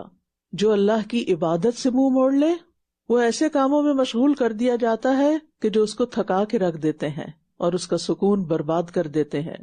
جو کوئی اللہ کی محبت سے منہ موڑ لیتا ہے تو وہ غیر اللہ کی محبت میں مبتلا کر دیا جاتا ہے۔ جو اللہ سے نہیں ڈرتا وہ غیر اللہ کے خوف میں مبتلا کر دیا جاتا ہے۔ تو یاد رکھیے، اگر آپ حق سے منہ موڑیں گے تو پھر باطل کا شکار ہو جائیں گے۔ جو شخص اللہ کی اطاعت میں مال خرچ نہیں کرتا وہ پھر شیطان کی فرما برداری میں کرتا ہے، شیطان کو خوش کرنے کے راستوں میں کرتا ہے۔ جو شخص اپنے رب کے آگے عاجزی کا اظہار نہیں کرتا اسے بندوں کے سامنے ذلیل ہونا پڑتا ہے۔ جو کوئی حق کو چھوڑ دیتا ہے وہ باطل میں مبتلا ہو جاتا ہے۔ اس لیے ہمیشہ اپنی پرائرٹیز کا جائزہ لیتے رہیں کہ آپ کی ترجیحات کیا ہیں۔ پھر فرمایا، اور اس کی پیروی کرنے لگے جو سلیمان کی سلطنت میں شیاطین پڑھا کرتے تھے، یعنی جب انہوں نے کتاب اللہ کو چھوڑا تو جادو کے پیچھے لگ گئے۔ اور سلیمان نے کفر نہیں کیا بلکہ شیطانوں نے ہی کفر کیا، وہ لوگوں کو جادو سکھاتے تھے، اور وہ اس کے پیچھے لگ گئے جو بابل میں 2 فرشتوں ہاروت اور ماروت پر اتارا گیا، اور وہ دونوں کسی کو کچھ نہ سکھاتے تھے جب تک یہ نہ کہہ دیتے کہ ہم تو صرف آزمائش ہیں، بس تم جادو سیکھ کر کفر نہ کرو۔ پھر بھی لوگ ان دونوں سے وہ چیز سیکھتے جس سے مرد اور اس کی بیوی میں جدائی ڈال دیں، اور یہ اللہ کے حکم کے سوا اس کے ساتھ کسی کو کچھ بھی نقصان نہیں دے سکتے تھے، اور یہ ایسی چیز سیکھتے تھے جو ان کو نقصان پہنچاتی اور فائدہ نہ دیتی، حالانکہ یہ خوب جانتے تھے کہ جس نے اسے خریدا اس کا آخرت میں کچھ حصہ نہیں، اور یقیناً کتنی بری تھی وہ چیز جس کے بدلے انہوں نے اپنی جانوں کو بیچ ڈالا، ہلاکت میں مبتلا کر لیا۔ کاش یہ جانتے ہوتے، اور اگر واقعی یہ ایمان لے آتے اور تقوی اختیار کرتے تو ضرور اللہ کے ہاں اچھا ثواب پاتے۔ کاش یہ جانتے ہوتے۔ تو یاد رکھیے، جادو سیکھنا اور سکھانا کبیرہ گناہ ہے۔ جادو کرنے اور کروانے والے کا نبی صلی اللہ علیہ وسلم سے کوئی تعلق نہیں۔ آپ نے فرمایا جادو کرنے اور کروانے والا ہم میں سے نہیں، یعنی امت مسلمہ کا یہ کام ہی نہیں۔ اور آپ دیکھیے کہ جادو بھی لوگ عموماً کس کام کے لیے کرتے ہیں کہ میاں بیوی کے درمیان تفریق ہو جائے۔ یاد رکھیے، جو بھی شخص جادو کے ذریعے یا جادو کے علاوہ کسی بھی اور طریقے سے میاں بیوی کے درمیان پھوٹ ڈلوائے وہ دراصل ابلیس کا چیلا ہے، ابلیس کا پیروکار ہے۔ شیطان کے لشکر جب لوگوں میں فتنہ ڈالنے کے لیے جاتے ہیں تو ان میں سے ایک آتا ہے اور کہتا ہے کہ میں نے اس طرح کیا، تو شیطان کہتا ہے تو نے کوئی بڑا کام نہیں کیا۔ پھر ان میں سے ایک آتا ہے اور کہتا ہے میں نے فلاں آدمی کو اس وقت تک نہیں چھوڑا جب تک اس کے اور اس کی بیوی کے درمیان جدائی نہ ڈلوا دی۔ اس پر شیطان اسے اپنے قریب کرتا ہے اور کہتا ہے ہاں تو اچھا ہے، پھر وہ اسے اپنے ساتھ چمٹا لیتا ہے۔ آج کل دیکھنے میں یہ آیا کہ بعض اوقات بعض خواتین اپنے ہی گھروں میں اپنے ہی بیٹوں کا گھر اجاڑ دیتی ہیں، بہو کی شکایتیں بیٹے کے آگے کر کر کے، اور بہو کے ساتھ ضد اور منافرت لگا کے۔ جو بھی بچی کسی گھر سے آتی ہے وہ اپنے ماں باپ کے جگر کا ایک ٹکڑا ہوتی ہے، انہوں نے اس کو بڑی محبت اور پیار سے پالا ہوتا ہے، اس کو اسی طرح ویلکم کرنا چاہیے اور اس کو ایسی ہی محبت دینی چاہیے جس طرح آپ اپنی بیٹی کو دیتے ہیں۔ اس کو اپنی ہی بیٹی سمجھنا چاہیے۔ اپنی بیٹی کی غلطیوں کو ہم نظر انداز کر دیتے ہیں، لیکن دوسری کی بیٹی کی غلطیوں کو دوربین لگا کر دیکھتے ہیں۔ ہمیں اس سے توبہ کرنی چاہیے اور درگزر کرنا چاہیے اور اپنے بچوں کے گھروں کو آباد رہنے دینا چاہیے۔ میاں اور بیوی کے درمیان تفریق ڈالنا بدترین جرم ہے، کبیرہ گناہ ہے۔ رسول اللہ صلی اللہ علیہ وسلم نے فرمایا، جس نے امانت کی قسم اٹھائی وہ ہم میں سے نہیں، اور جس نے کسی آدمی کے حق میں اس کی بیوی یا خادم کو خراب کر دیا، لوگ نوکروں کو بھی خراب کر دیتے ہیں، وہ بھی ہم میں سے نہیں۔ ایسے لوگ بدترین لوگ ہیں جو پیاروں کے درمیان تفریق پیدا کر دیتے ہیں۔ رسول اللہ صلی اللہ علیہ وسلم نے فرمایا، اللہ کے بہترین بندے وہ ہوتے ہیں کہ انہیں دیکھ کر اللہ یاد آ جائے، اور اللہ کے بدترین بندے وہ ہوتے ہیں جو چغل خوری کرتے، ادھر کی بات ادھر، ادھر کی بات ادھر، پیاروں کے درمیان تفریق پیدا کر دیتے ہیں، ایک دوسرے کے خلاف باتیں کر کے، سچی یا جھوٹی، اور گناہوں سے لا تعلق لوگوں پر برائی کا الزام لگانے والے ہیں، یعنی جھوٹے الزام لگانے والے۔ اللہ تعالی ہمیں ان سب چیزوں سے محفوظ رکھے۔ یا ایھا الذین آمنوا لا تقولوا راعنا وقولوا انظرنا واسمعوا وللکافرین عذاب علیم۔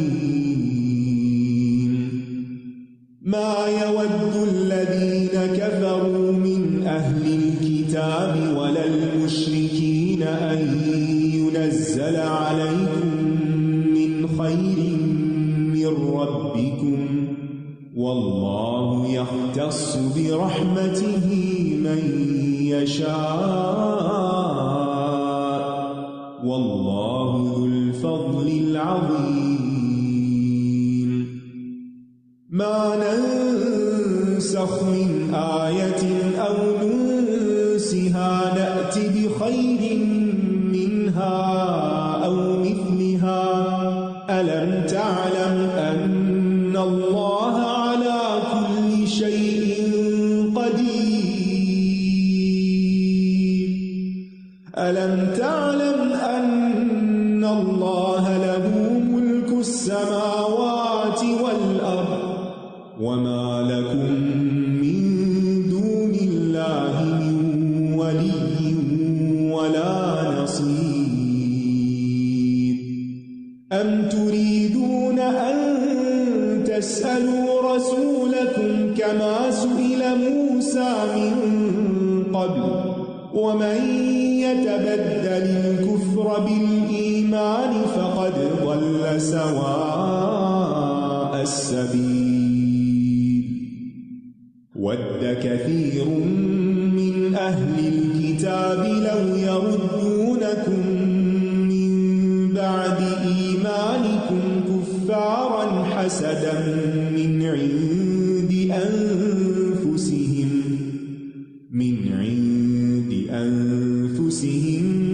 من بعد ما تبين لهم الحق فاعفوا واصفحوا حتى يأتي الله بأمره إن الله على كل شيء قدير۔ وأقيموا الصلاة وآتوا الزكاة وما تقدموا لأنفسكم من خير تجدوه عند الله إن الله بما تعملون بصير۔ وقالوا لن يدخل الجنة إلا من كان هودا أو نصارى تلك أمانيهم قل هاتوا برهانكم إن كنتم صادقين۔ بلى من أسلم وجهه لله وهو محسن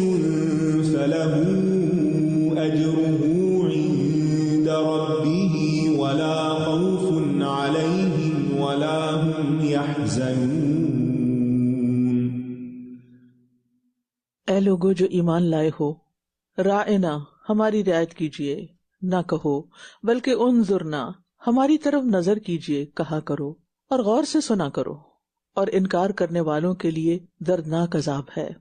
قرآن و سنت کے لیے یا علمی مجالس میں ایسے الفاظ استعمال نہیں کرنے چاہیے جن میں بے ادبی کا اندیشہ ہو، اور پھر ایسی اقوام کی مخالفت بھی کرنی چاہیے کہ جو ہمارے دین کو برا بھلا کہیں، ہمارے نبی کو برا بھلا کہیں۔ قرآن اور سنت کے الفاظ کو کبھی بھی بگاڑیے مت۔ بعض لوگ صحیح طریقے پر سلام بھی نہیں کرتے۔ السلام علیکم ہمیں سنت میں سکھایا گیا ہے، بعض لوگ کیا کرتے ہیں السلام علیکم یا السلام علیکم، یعنی پورا سلام بھی نہیں کرتے، حالانکہ سلام ایک دعا ہے۔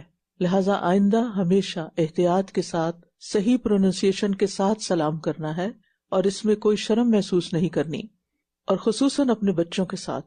بعض لوگ بچوں کے ساتھ لاڈ پیار میں سلام کو بگاڑ دیتے ہیں، یا جس سے محبت ہو اس کو سلام کرتے ہوئے اپنی مرضی کا اس کو لمبا چوڑا کھینچنا شروع کر دیتے ہیں، تو اس کو ایک مہذب انداز سے ہمیشہ ادا کیجیے۔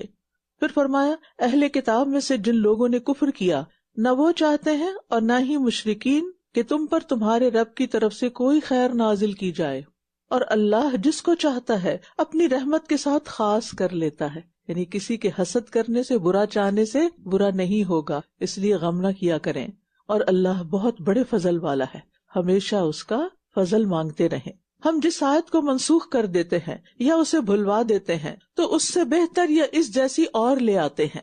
کیا آپ نہیں جانتے کہ بے شک اللہ ہر چیز پر پوری قدرت رکھنے والا ہے؟ کبھی بھی کسی چیز کو امپاسبل نہ سمجھا کریں۔ جو خیر کا کام، جو بھلائی کا کام آپ زندگی میں کرنا چاہتے ہیں، جو آپ کے بڑے بڑے خواب ہیں، ان کے بارے میں پر امید رہیے۔ کیوں؟ اس لیے کہ اللہ ہر چیز پر قادر ہے۔ اور یہ آیت اپنے آپ سے مخاطب کر کے کہا کریں کہ الم تعلم ان اللہ علی کل شیء قدیر، تم جانتے نہیں ہو، تمہیں یاد نہیں رہا کہ اللہ ہر چیز پر پوری قدرت رکھتا ہے؟ کیا آپ جانتے نہیں کہ بے شک آسمانوں اور زمین کی بادشاہت اللہ ہی کے لیے ہے، سارے خزانے تو اس کے ہاتھ میں، اور تمہارے لیے اللہ کے سوا نہ کوئی دوست ہے اور نہ کوئی مددگار، یعنی اصل دوست، اصل مددگار اللہ ہی ہے۔ دنیا کے سارے سہارے عارضی ہیں، چاہے وہ کوئی بھی ہو، شوہر ہو، بچے ہوں، ماں باپ ہوں، بہن بھائی ہوں، دوست ہوں، سب سہارے عارضی ہیں، اصل دوست تو اللہ ہی ہے، اصل مدد تو اسی کی طرف سے آئے گی۔ لہٰذا ضرورت اس چیز کی ہے کہ ہم مشکل میں، تکلیف میں اس کی طرف رغبت کریں، اس کو پکاریں، اس سے مدد مانگیں۔ اے اہل ایمان، کیا تم یہ چاہتے ہو کہ اپنے رسول سے ایسے سوال کرو جیسے سوال اس سے پہلے موسیٰ سے کیے گئے؟ اور جو ایمان کو کفر سے بدل ڈالے تو یقیناً وہ سیدھے رستے سے بھٹک گیا۔ اہل کتاب میں سے بہت سے لوگ اپنے دلوں کے حسد کی وجہ سے یہ چاہتے ہیں کہ کاش تمہارے ایمان لانے کے بعد وہ تمہیں کافر بنا دیں، اس کے بعد کہ ان پر حق ظاہر ہو چکا ہے۔ تو اب اس حسد کا جواب تم کیسے دو؟ تو تم معاف کر دو اور درگزر کرو، اگنور کر دو، یہاں تک کہ اللہ اپنا حکم لے آئے۔ بے شک اللہ ہر چیز پر پوری قدرت رکھنے والا ہے۔ یعنی اگر کوئی بھی شخص اس کوشش میں ہے کہ وہ آپ کا دین بگاڑ دے یا ایون دنیا خراب کر دے، تو کبھی بھی اپنے دین کے بارے میں بدگمان نہیں ہونا۔ آپ نے یہ کوششیں ہر دور میں ہوتی رہیں گی، یہ صرف نبی صلی اللہ علیہ وسلم کے زمانے میں نہیں تھا، آج بھی ایسا ہوگا کہ لوگ اسلام کی ایسی صورت آپ کے سامنے پیش کریں گے کہ جو حقیقی نہیں ہوگی۔ آج آپ دیکھیں ہماری یوتھ کے سامنے جب ایسے لوگ اسلام کے خلاف بات کرتے ہیں یا نبی صلی اللہ علیہ وسلم کے کردار پر کوئی بات کرتے ہیں، پھر کیا ہوتا ہے؟ وہ بدگمان ہو جاتے ہیں، وہ اپنے دین سے دور ہونا چاہتے ہیں اور کسی بھی طرح مسلمان نظر نہیں آنا چاہتے۔ تو یہ تو ہر دور میں ہوتا رہا اور آج بھی ہوگا۔ لہٰذا ایسے مواقع پر ایک تو انسان اپنے بارے میں، اپنے بچوں کے بارے میں، اپنی کمیونٹی کے بارے میں کانشیس رہے کہ کہیں سے کوئی ایسا حملہ نہ ہو۔ اللہ تعالیٰ نے پہلے ہی بتا دیا یہ تو ہوگا، اور یہ ایسا کیوں ہے؟ حسد کی وجہ سے، اللہ نے وجہ بھی بتا دی۔ تو کرنا کیا چاہیے؟ حاسدین سے محتاط بھی رہنا چاہیے، اور پھر حاسدین کے ساتھ جھگڑا نہیں کرنا چاہیے۔ جوابی کارروائیاں کرنے کی بجائے اپنے ایمان کو اور مضبوط کرنا چاہیے۔ معاف کرنا اور درگزر کرنا مسلمانوں کے عظیم اخلاق میں سے ہے۔ مسلمان بد اخلاق نہیں ہوتے اور وہ ایسے جھگڑوں میں نہیں پڑتے۔ جو بڑی منزلوں کے مسافر ہوتے ہیں وہ چھوٹے جھگڑوں میں نہیں پڑتے۔ جب آپ کی منزل بلند ہے، آپ نے جنت تک پہنچنے کا ارادہ کیا ہوا ہے، تو پھر آپ ان چھوٹی چھوٹی باتوں میں اپنا وقت ضائع نہیں کریں گے۔ اور نماز قائم کرو اور زکوٰۃ ادا کرو، یعنی اپنا فوکس کس طرف لے آؤ؟ نماز اور زکوٰۃ کی طرف. اور جو بھی نیکی تم اپنے لیے آگے بھیجو گے اس کو اللہ کے ہاں پالو گے. کوئی کوشش، کوئی محنت، کوئی نیکی ضائع نہیں ہوگی، سب واپس ملے گا، کئی گنا بڑھا کے واپس ملے گا. بے شک جو عمل بھی تم کرتے ہو اللہ اسے خوب دیکھنے والا ہے. لہذا ہمیں ایسے تمام مواقع پر جب دوسرے لوگ ہمیں ڈسٹرب کریں، ہمیں نقصان پہنچائیں، ہمیں تکلیف دیں، تو ہمیں دو کام زیادہ کر دینے چاہیے. ایک، نمازوں کے اوپر فوکس، نمازوں میں خشوع خضوع وقت پر ادا کرنا، اول وقت ادا کرنا، نوافل بھی ادا کرنا، تہجد پڑھنا، اور دوسری طرف زکوٰۃ اور صدقات، خیرات. اور اس کے علاوہ جو بھی نیکی تم اپنے لیے آگے بھیجو گے اس کو اللہ کے ہاں پالو. یعنی کتنی خوبصورت تعلیم ہے یہ کہ لوگ جب آپ کے خلاف باتیں کریں اور آپ کو نقصان پہنچانے کے درپے ہوں تو آپ اس کو بہت اہمیت نہ دیں، بلکہ اپنے ایمان، عبادت، کردار، اخلاق، معاملات کو اور بہتر کر لیں. اس سے کیا ہوگا؟ آپ کا درجہ اللہ کے ہاں بڑھ جائے گا، آپ اللہ کے ولی بن جائیں گے اور اللہ تعالیٰ ان کی طرف سے آپ کو کافی ہو جائے گا. اور یہ کہتے ہیں جنت میں ہرگز کوئی داخل نہ ہوگا مگر وہ جو یہودی یا عیسائی ہو. یہ صرف ان کی آرزویں ہیں. کہہ دیجئے لاؤ اپنی دلیل اگر تم سچے ہو. یعنی جو دعویٰ کرے کسی بھی ایسی چیز کا اس کو اپنے لیے پھر دلیل پیش کرنی چاہیے. آج بھی بہت سے لوگ یہ کہتے ہیں چونکہ ہم نے لا الہ الا اللہ پڑھ لیا لہٰذا جنت ہمارے لیے کچھ کرنے کی ضرورت نہیں. یہ تو کہیں نہیں کہا گیا کہ پھر اس کے بعد عمل نہ کرو. ہاں یہ ضرور ہے کہ جو سچے دل سے لا الہ الا اللہ پڑھے گا وہ جہنم میں ہمیشہ نہیں رہے گا. اگر برے اعمال کی وجہ سے چلا بھی گیا تو نکال لیا جائے گا. لیکن یاد رکھیے صرف نام کا مسلمان ہونا کافی نہیں. دل کا امانیہم، یہ محض ان کی خوش فہمیاں ہیں، ان کی آرزویں ہیں، ان کے اپنے خیالات ہیں، اس کی کوئی دلیل نہیں. تو کبھی بھی کسی بھی خیال کو اپنانے کے لیے دلیل کا ہونا ضروری ہے. کسی بھی کام کے کرنے کے لیے جس کو آپ نیکی سمجھ کے کر رہے ہو اس کے لیے دلیل ہونا ضروری ہے. ہاں جس نے اپنا چہرہ اللہ کے لیے جھکا دیا اور وہ نیکی کرنے والا بھی ہو تو اس کا اجر اس کے رب کے پاس ہے. ایسے لوگوں کو نہ کوئی خوف ہوگا اور نہ وہ غمگین ہوں گے. اللہ کے ہاں قبولیت کا معیار کیا ہے کہ اللہ کی بات کے آگے سر جھکا دو، اپنا آپ اللہ کے حوالے کر دو، ہر نیکی کا کام اللہ کی خاطر کرو. تو جنت میں جانے کے لیے یہاں دو شرائط بتا دی گئیں. کسی گروہ میں سے ہونا کافی نہیں کہ آپ اپنے آپ کو کیا نام دیے ہوئے ہیں یا آپ کہاں رہتے ہیں اور کیا کرتے ہیں. پہلی صفت کہ اپنا چہرہ اللہ کے تابع کر دیں، کیونکہ چہرہ تابع ہو گیا تو سارا جسم تابع ہو جائے گا. جو عمل کیا جائے اسی کے لیے کیا جائے. اور دوسرا یہ کہ محسن یعنی عمل خوبصورت ہو. ایکم احسن عملا، اور نیک عمل وہی ہوتا ہے، خوبصورت عمل وہی ہے جو قرآن و سنت کے مطابق ہے. اور اگر پہلی شرط نہیں ہوگی تو منافقت اور ریاکاری ہوگی، دوسری شرط پوری نہیں ہوگی تو بدعت اور گمراہی ہوگی. لہٰذا ان دونوں شرائط کا پورا کرنا ضروری ہے، اخلاص اور اتباع. وقالت اليهود ليست النصارى على شيء وقالت النصارى ليست اليهود على شيء وهم يتلون الكتاب كذلك قال الذين لا يعلمون مثل قولهم فالله يحكم بينهم يوم القيامة فيما كانوا فيه يختلفون ومن أظلم ممن منع مساجد الله أن يذكر فيها اسمه وسعى في خرابها أولئك ما كان لهم أن يدخلوها إلا خائفين لهم في الدنيا خزي ولهم في الآخرة عذاب عظيم ولله المشرق والمغرب فأينما تولوا فثم وجه الله إن الله واسع عليم وقالوا اتخذ الله ولدا سبحانه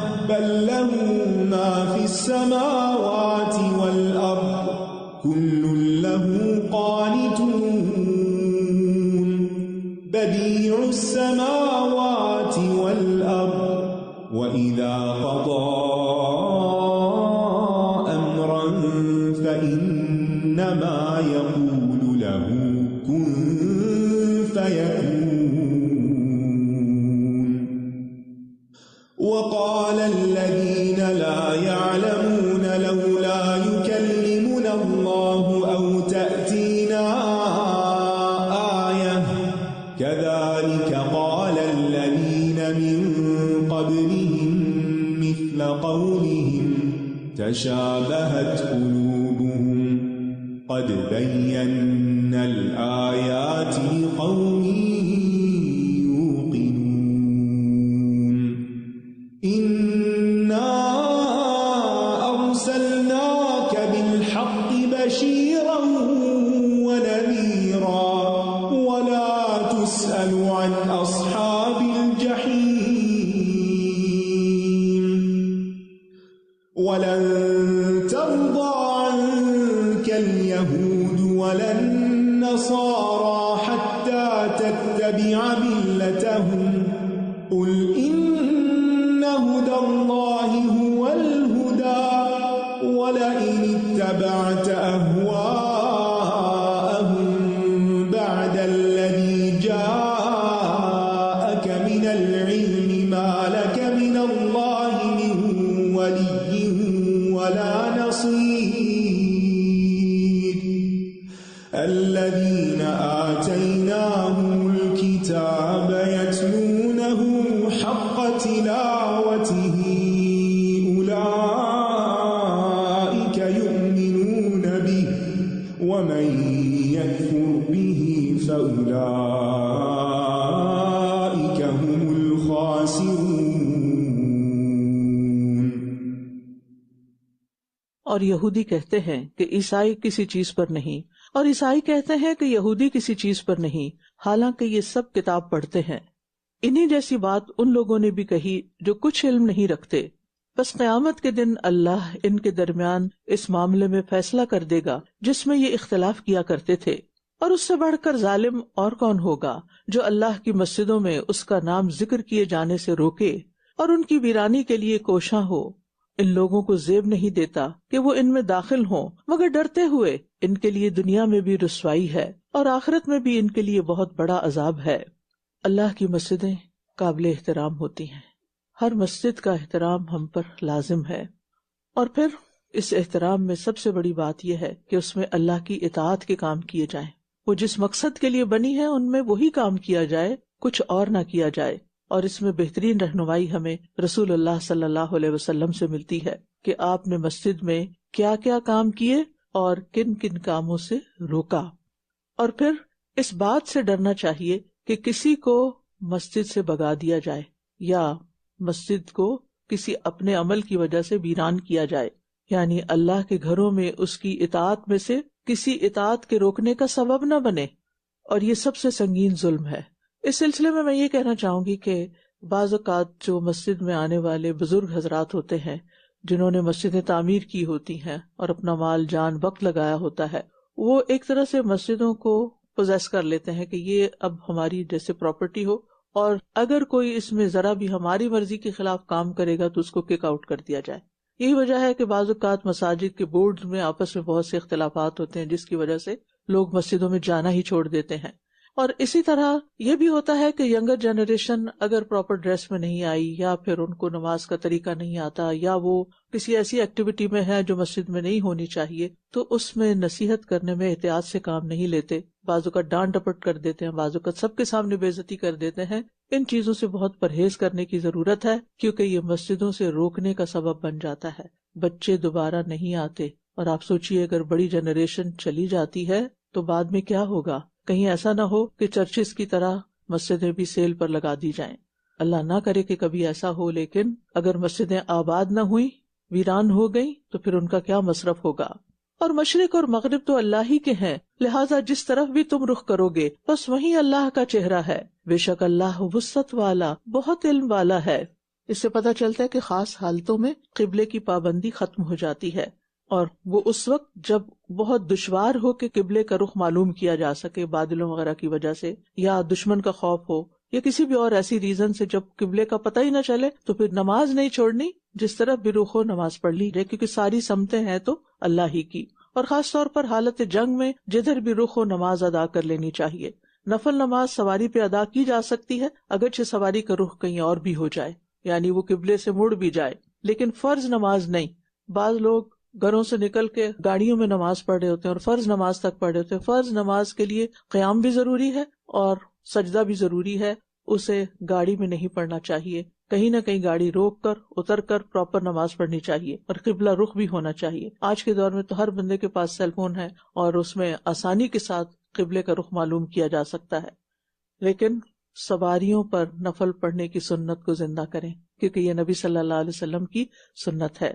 اور یہ لوگ کہتے ہیں کہ اللہ نے بیٹا بنا رکھا ہے، پاک ہے وہ، بلکہ اسی کے لیے ہے جو کچھ آسمانوں اور زمین میں ہے، سب اسی کے فرما بردار ہیں، لہٰذا اللہ تعالیٰ کو بیٹے کی ضرورت نہیں. بیٹے تو محتاجوں کو چاہیے ہوتے ہیں جو ان پہ ڈیپینڈ کرتے ہیں. آسمانوں اور زمین کا نئے سرے سے پیدا کرنے والا ہے، یعنی اس سے پہلے کسی اور نے نہیں بنایا تھا، وہی موجد ہے. اور جب وہ کسی کام کا فیصلہ کرتا ہے تو اس کے لیے بس یہی کہتا ہے کہ ہو جا، تو وہ ہو جاتا ہے.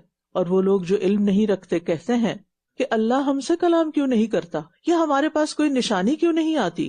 اسی طرح ان لوگوں نے جو ان سے پہلے تھے ایسی ہی بات کہی. ان سب کے دل ملتے جلتے ہیں. بے شک ہم نے ان لوگوں کے لیے نشانیاں کھول کر بیان کر دی ہیں جو یقین رکھتے ہیں. یقیناً ہم نے آپ کو حق کے ساتھ خوشخبری دینے والا اور خبردار کرنے والا بنا کر بھیجا، اور آپ سے دوزخ والوں کے بارے میں نہ پوچھا جائے گا.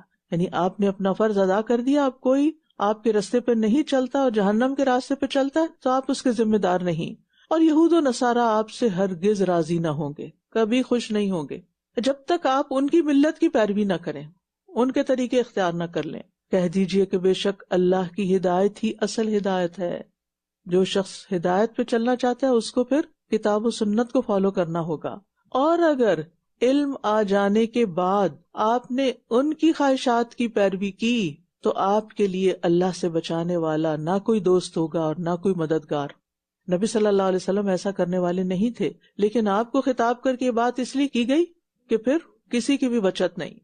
یاد رکھیے، زندگی میں کبھی بھی کسی کو بھی خوش کرنے کے لیے اپنا دین، اپنے طریقے نہیں چھوڑنے، چاہے وہ حجاب کا معاملہ ہو، چاہے وہ نماز کا معاملہ ہو، چاہے وہ اچھے اخلاق کا معاملہ ہو. آپ کا دین لوگوں کے ہاتھ میں نہیں ہونا چاہیے کہ جو دین لوگ پسند کریں گے وہ آپ اختیار کریں گے. اصل دین وہ ہے جو اللہ اور اس کے رسول نے ہمیں دیا ہے. پھر فرمایا، جن لوگوں کو ہم نے کتاب دی ہے وہ اس کی ایسی تلاوت کرتے ہیں جیسا کہ اس کی تلاوت کرنے کا حق ہے، وہی لوگ اس پر ایمان رکھتے ہیں. اور جو اس کا انکار کریں تو دراصل یہی لوگ خسارہ پانے والے ہیں. قرآن اور قرآن سے پہلے کی کتابیں بھی کس لیے آئیں؟ تاکہ لوگ ان سے فائدہ اٹھائیں، ان کو پڑھیں، ان کے پڑھنے کا حق ادا کریں. تلاوت کا حق کیا ہے؟ کہ اس میں تحریف نہ کی جائے، اس کے احکام پر عمل کیا جائے. صرف مخارج سے ادا کر کے قرآن کو پڑھنا تلاوت کا حق ادا نہیں کرتا، یہ صرف ایک حصہ ہے. یعنی بعض لوگ حق ادا کرنے کا مطلب کیا سمجھتے ہیں کہ صرف حروف کو ان کے مخارج سے ادا کر لیا جائے، لیکن یہ کافی نہیں. تلاوت کا حق اس وقت ادا ہوتا ہے جب انسان اس کتاب کو پڑھتا ہے، سمجھتا ہے اور اس کے مطابق عمل بھی کرتا ہے. تلاوت کا لفظ عربی زبان میں تلا یتلو تلاوتن سے بھی ہے اور تلا یتلو تلون سے بھی ہے. تلا یتلو تلاوتن کا مطلب ریسیٹیشن ہے، اور تلا یتلو تلون جو اسی روٹ سے مصدر ہے اس کا مطلب ہے فالو کرنا، پیچھے آنا.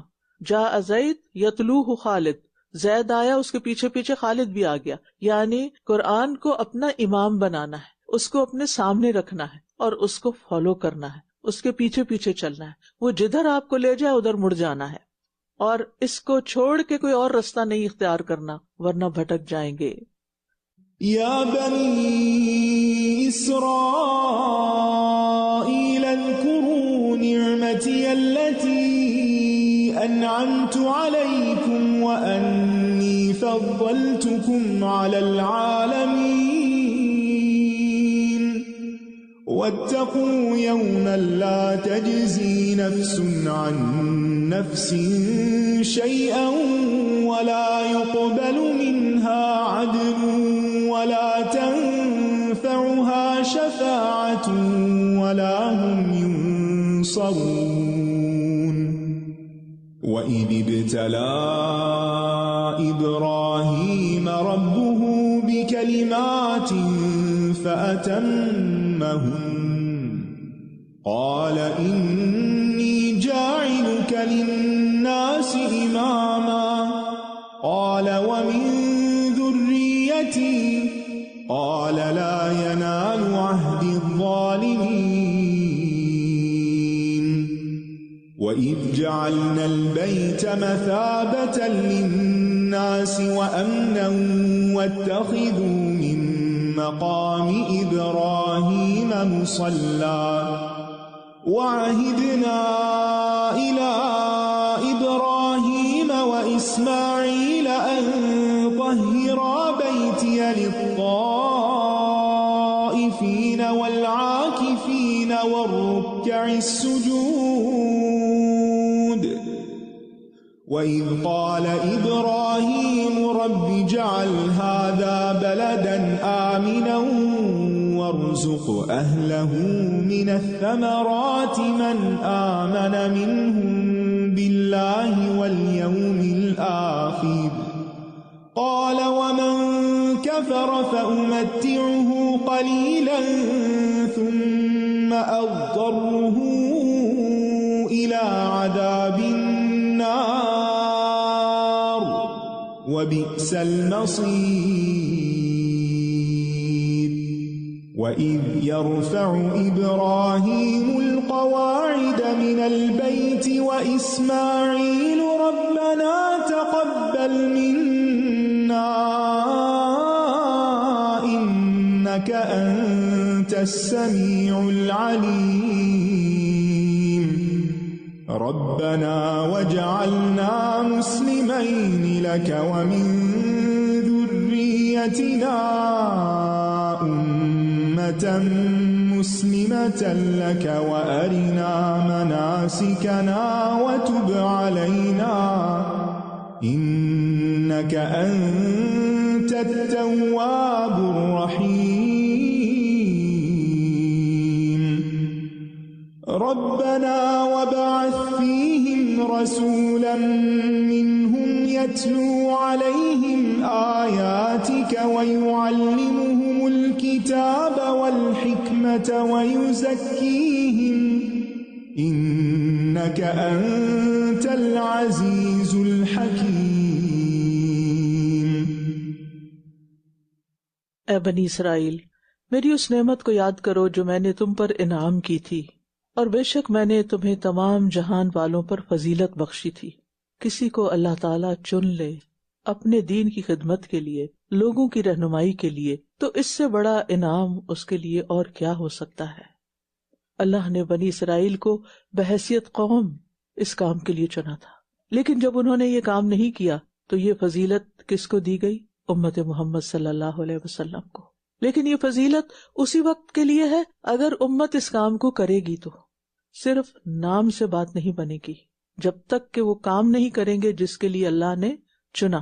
اور اس دن سے ڈرو جب کوئی کسی کے کچھ کام نہ آئے گا، اور نہ ہی اس سے کوئی بدلہ قبول کیا جائے گا، اور نہ ہی کوئی سفارش اسے فائدہ دے گی، اور نہ ہی یہ مدد کیے جائیں گے۔ اور جب ابراہیم کو اس کے رب نے چند باتوں سے آزمایا، ابراہیم خلیل اللہ تھے، اللہ نے اپنے دوست کو آزما لیا۔ اللہ تعالیٰ کسی کو بھی آزما سکتا ہے، وہ اپنے پیاروں کو بھی آزماتا ہے۔ کبھی ایسا بھی ہوتا ہے کہ انسان کی زندگی میں کوئی آزمائش آ جاتی ہے، انسان سوچتا ہے شاید میں نے کوئی بہت بڑا گناہ کر لیا ہے اس لیے میرا امتحان ہو گیا ہے۔ تو یہ ضروری نہیں، کبھی اللہ سبحانہ وتعالیٰ جس سے محبت کرتا ہے اس کو امتحان میں ڈال دیتا ہے۔ اور جب ابراہیم کو اس کے رب نے چند باتوں سے آزمایا تو اس نے ان کو پورا کر دکھایا۔ اللہ سے ناراض نہیں ہوئے اس آزمائش پر، بلکہ جو اللہ نے فیصلہ کیا اسے قبول کر لیا۔ فرمایا بے شک میں تمہیں لوگوں کا امام بنانے والا ہوں۔ سبحان اللہ، امامت کے درجے پر فائز ہونے کے لیے امتحانوں سے گزرنا پڑتا ہے۔ کوئی بڑا آدمی بڑا نہیں بن سکتا جب تک وہ بہت سے ٹیسٹ پاس نہ کر لے۔ ابراہیم علیہ السلام نے کہا اور میری اولاد میں سے بھی، یعنی اگر مجھے امامت ملی ہے تو میری اولاد کو بھی ملے گی۔ فرمایا میرا عہد ظالموں کو نہیں پہنچتا، ظالموں کے ساتھ میرا یہ وعدہ نہیں۔ اللہ تعالیٰ نے ابراہیم علیہ السلام کو جو بھی حکم دیا وہ اس کو پورا کرتے گئے. بڑھاپے میں بیٹے کو ذبح کرنے کا حکم ہوا تو اس پر عمل کر لیا. 80 سال کی عمر میں اپنا ختنہ کرنے کا حکم ہوا، وہ بھی کر دیا. اور اس کے علاوہ بھی بہت سے امتحان ان کی زندگی میں آئے، لیکن انہوں نے کبھی بھی رب سے ناراضگی کا اظہار نہیں کیا، رب سے بدگمان نہیں ہوئے. ہم میں سے ہر ایک کی زندگی میں کوئی نہ کوئی امتحان آتا ہے، کبھی چھوٹا کبھی بڑا، کبھی اپنی ذات میں، کبھی اولاد میں، کبھی مال میں، کبھی کسی طرح، کیونکہ یہ زندگی تو ہے ہی امتحان کے لیے. پھر کرنے کا کام کیا ہے کہ اس امتحان میں کامیاب ہونے کے لیے رب ہی کی طرف رجوع کرنا ہے، اسی کو تھام لینا ہے، اسی کو پکارنا ہے، اسی سے مدد مانگنی ہے، اس کے اور قریب ہونا ہے. کیونکہ یہ امتحان تو وہ قریب کرنے کے لیے کرتا ہے، اس سے دور نہیں ہونا، اس سے بدگمان نہیں ہونا، اس کو چھوڑنا نہیں. اس کا سہارا چھوڑ کر کہاں جائیں گے؟ اگر وہ ہمیں چھوڑ دے تو کوئی ہے ہمیں جو بچا لے؟ ہرگز نہیں. ابراہیم علیہ السلام ہدایت یافتہ تھے، ہدایت یافتہ لوگوں کے امام تھے، لہٰذا جس کو اللہ امامت کا درجہ دے اسے ابراہیم علیہ السلام کے نقش قدم پر ہی چلنا چاہیے. پھر فرمایا، اور جب ہم نے اس گھر کو لوگوں کے لیے لوٹ کر آنے کی اور امن کی جگہ بنایا، بار بار لوٹ کے جانے کو دل چاہتا ہے وہاں، اور حکم دیا کہ مقام ابراہیم کو نماز کی جگہ بنا لو، اور ہم نے ابراہیم اور اسماعیل کو تاکید کی کہ تم دونوں میرے گھر کو طواف کرنے والوں اور اعتکاف کرنے والوں اور رکوع اور سجدہ کرنے والوں کے لیے پاک رکھو. یہ ایک بڑی فضیلت کا کام ہے، بڑے اجر کا کام ہے، اللہ کے گھر کی خدمت. ابراہیم علیہ السلام اللہ کے دوست اور امام اتنے بڑے مرتبے پر، اور کام کیا کر رہے ہیں؟ اللہ کے گھر کو صاف کر رہے ہیں، اللہ کے گھر کو پاک رکھ رہے ہیں، شرک سے بھی اور ویسے بھی، ظاہری باطنی صفائی. مساجد کی خدمت کرنا، مساجد کا خیال رکھنا، یہ بڑی فضیلت اور عزت والے کاموں میں سے ہے.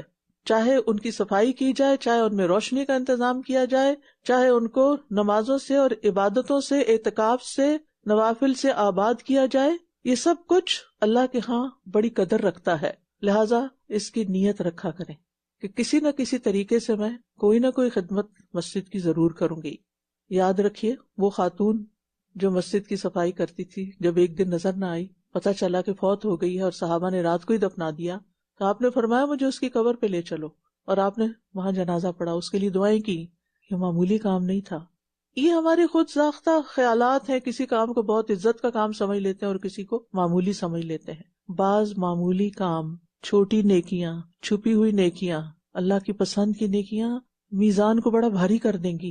الحمدللہ کلمہ شکر ہے، جو شکر گزار ہوتا ہے وہ ایک دفعہ بھی دل سے الحمدللہ کہتا ہے، میزان بھر جاتا ہے. لہٰذا کتنا ضروری ہے کہ ہم اپنی نیت خالص رکھیں اور چھوٹی نیکیوں کو بھی اگنور نہ کریں.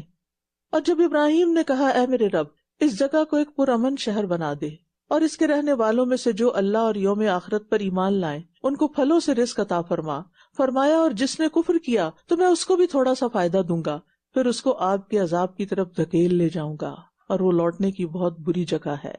یاد رکھیے امامت اور چیز ہے، دنیاوی رزق دوسری چیز ہے. امامت خاص لوگوں کو ملتی ہے، دنیا کا رزق سب کو ملتا ہے، چاہے کوئی مومن ہو، کافر ہو، مشرک ہو، منافق ہو، نیک ہو، بد ہو، گناہگار ہو، دنیا کا رزق سب کے لیے ہے. لیکن دین کی امامت چنے ہوئے لوگوں کو ہی ملتی ہے. اگر کسی کو رزق فراوانی کے ساتھ مل رہا ہو، زیادہ مل رہا ہو، تو وہ اس غلط فہمی میں مبتلا نہ ہو جائے کہ اللہ اس سے راضی بھی ہے. اور جب ابراہیم اس گھر کی بنیادیں اونچی کر رہے تھے اور اسماعیل بھی، اور دعا کر رہے تھے اے ہمارے رب ہم سے قبول فرما لے، بے شک تو ہی خوب سننے والا، خوب جاننے والا ہے. اللہ کے مخلص بندے اللہ کی عبادت کرنے کے بعد کسی تکبر کا شکار نہیں ہوتے، بلکہ وہ اپنی عبادت کی قبولیت کی فکر کرتے ہیں اور اس کے لیے دعا کرتے ہیں. اللہ کا گھر بنانا، خانہ کعبہ کی تعمیر دنیا کا عظیم الشان کام ہے، بہت بڑی نیکی ہے. ہم جیسے تو حسرت کریں کہ ایک اینٹ ہی رکھنے کی جگہ ہمیں مل جائے جو ہماری طرف سے ہو، لیکن ابراہیم علیہ السلام نے پورا گھر بنایا اپنے بچے کو ساتھ ملا کے. باپ بیٹے نے یہ خدمت کی. اور یہاں سے بھی پتہ چلتا ہے کہ نیکی کے کاموں میں صرف خود ہی نہیں دوڑ لگا دینی چاہیے، بچوں کو بھی ساتھ شریک رکھنا چاہیے. اور پھر ربنا تقبل منا، خود بھی دعا کر رہے ہیں، اپنے بیٹے کے لیے بھی کر رہے ہیں، اس کو بھی ساتھ سکھا رہے ہیں. اور پھر اللہ تعالیٰ کی صفات کے واسطے سے دعا کر رہے ہیں، انک انت السمیع العلیم، آپ تو خوب سنتے ہیں، خوب جانتے ہیں، آپ ہی سے مانگتے ہیں. پھر اور دعائیں کرتے ہیں، بہت ویژنری ہیں، بڑی زبردست دعائیں ہیں یہ.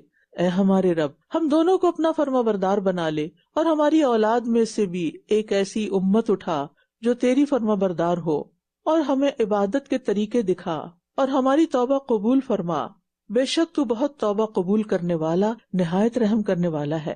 تو آپ دیکھیے کہ ابراہیم علیہ السلام صرف اپنے لیے دعا نہیں کرتے، اپنی اولاد کے لیے بھی دعا کرتے ہیں۔ اولاد کے نیک ہونے اور ان کے نیکی پر استقامت اختیار کرنے کی دعا انبیاء اور ان کے بعد صالحین کا کام ہے۔ یہ انسانی نفسیات ہے، انسان جو کچھ خود ہوتا ہے نا، وہی اپنی اولاد کو بنانا چاہتا ہے۔ آپ ڈاکٹر ہیں تو اکثر آپ دیکھیں گے کہ جو ڈاکٹرز ہوں گے ان کا اپنے بچوں کے بارے میں کیا ڈریم ہوگا، یہ بھی ڈاکٹر بنے، اور اسی طرح اگر کوئی بزنس مین ہے تو وہ اسی طرح بچوں کو لے جانا چاہے گا۔ تو جو لوگ دین میں ہوتے ہیں ان کی دینداری کا ثبوت یہاں سے ملتا ہے کہ وہ اپنے بچوں کے لیے بھی دین کو پریفر کرتے ہیں، کہ وہ کچھ بھی بنے دنیا کے لحاظ سے لیکن دین پر ضرور قائم رہیں۔ اور پھر آپ دیکھیے کہ اللہ سے توبہ بھی کرتے رہیں، یا اللہ وتب علینا، تو ہم پہ مہربان ہو جا، کیونکہ تو توبہ قبول کرنے والا ہے۔ اس سے یہ پتہ چلتا ہے کہ نیکی کا بڑے سے بڑا کام انسان کر لے تو یہ نہ سمجھے کہ سب اچھا ہو گیا، اس میں بھی کوئی کمی ہو سکتی ہے، اور اس کمی کو شاید ہم پورا نہیں کر سکتے۔ وہ کمی کون پوری کر سکتا ہے؟ صرف اللہ، اور وہ کیسے؟ ہم پر مہربان ہو کر۔ تو بلینا، اے ہمارے رب، اور ان میں ایک رسول بھیج جو انہی میں سے ہو، جو ان پر تیری آیات کی تلاوت کرے اور انہیں کتاب و حکمت کی تعلیم دے اور ان کا تزکیہ کرے، بے شک تو بہت غلبہ والا، خوب حکمت والا ہے۔ کیسی کیسی دعائیں ہیں، اپنی اولاد کے لیے کیا مانگ رہے ہیں۔ صرف رسول نہیں مانگ رہے کہ ہدایت دینے والا ان کو آئے، تفصیل کے ساتھ سلیبس بھی مانگ رہے ہیں کہ کیا کیا ان کو سکھائے۔ لہٰذا ہم میں سے ہر ایک کو اپنی اولاد کو یہ 4 کام ضرور سکھا دینے چاہیے، یا ان کے سکھانے کا بندوبست کرنا چاہیے، کیونکہ اسلام کی بنیاد انہی چیزوں پر ہے۔ الکتاب سے مراد قرآن مجید ہے، حکمت سے مراد حدیث پاک ہے، اور یہ اسلام کے 2 بنیادی اصول ہیں۔ رسول اللہ صلی اللہ علیہ وسلم نے فرمایا، میں تم میں 2 چیزیں چھوڑ کر جا رہا ہوں، ان کے بعد تم کبھی گمراہ نہ ہوگے، ایک اللہ کی کتاب اور دوسری میری سنت، یہ دونوں حوض یعنی حوض کوثر پر پہنچنے تک کبھی جدا نہ ہوں گے۔ تو ہم سب کو یہ اصول بنا لینا چاہیے کہ زندگی کے ہر دن میں قرآن و حدیث یا قرآن و سنت کا مطالعہ ضرور کرنا ہے، صرف اسکول میں آ کے کورس کی شکل میں نہیں، خود اپنے طریقے پر، اپنے پروگرام اور اپنے ٹائم ٹیبل کے مطابق، جن دنوں میں کلاسز نہ بھی ہوں تب بھی اس سلسلے کو جاری رکھنا چاہیے، کیونکہ علم ہی خیر اور بھلائی کے دروازے کھولتا ہے۔ کوئی بھی نیکی کا کام علم کے بغیر کرنا گمراہی بھی ہو سکتا ہے، بدعت بھی ہو سکتا ہے۔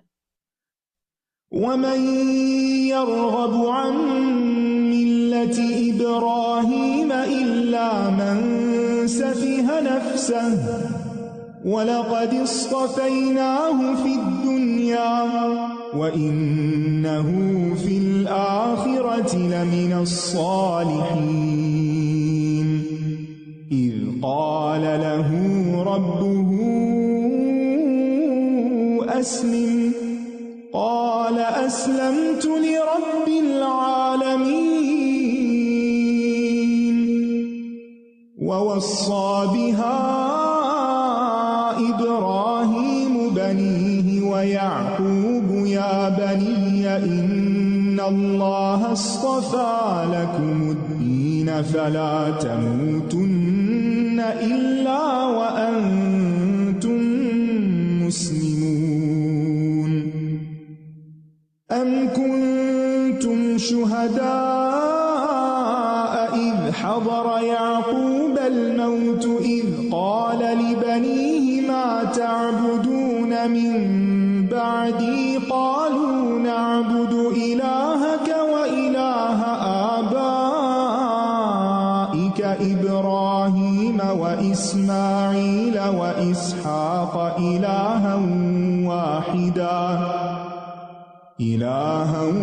واحدا ونحن له مسلمون تلك أمة قد خلت لها ما كسبت ولكم ما كسبتم ولا تسألون عما كانوا يعملون وقالوا كونوا هودا أو نصارى تهتدوا قل بل ملة حنيفا وما كان من المشركين قولوا آمنا بالله وما أنزل إلينا وما أنزل إلى إبراهيم وإسماعيل وإسحاق ويعقوب والأسباط وما أوتي موسى وعيسى وما أوتي النبيون من ربهم لا نفرق بين أحد منهم ونحن له مسلمون فإن آمنوا بمثل ما آمنتم به فقد اهتدوا وإن تولوا فإنما هم في شقاق فسيكفيكهم الله وهو السميع العليم صبغة الله ومن أحسن من الله صبغة ونحن له عابدون قل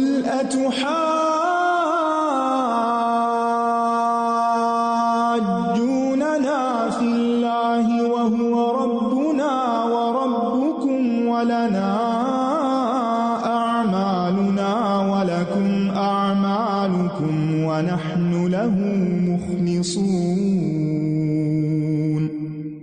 أم تقولون إن إبراهيم وإسماعيل وإسحاق ويعقوب والأسباط كانوا هودا أو نصارى قل أأنتم أعلم أم الله ومن أظلم ممن كتم شهادة عنده من الله وما الله بغافل عما تعملون تلك أمة قد خلت لها ما كسبت ولكم ما كسبتم ولا تسألون عما كانوا يعملون۔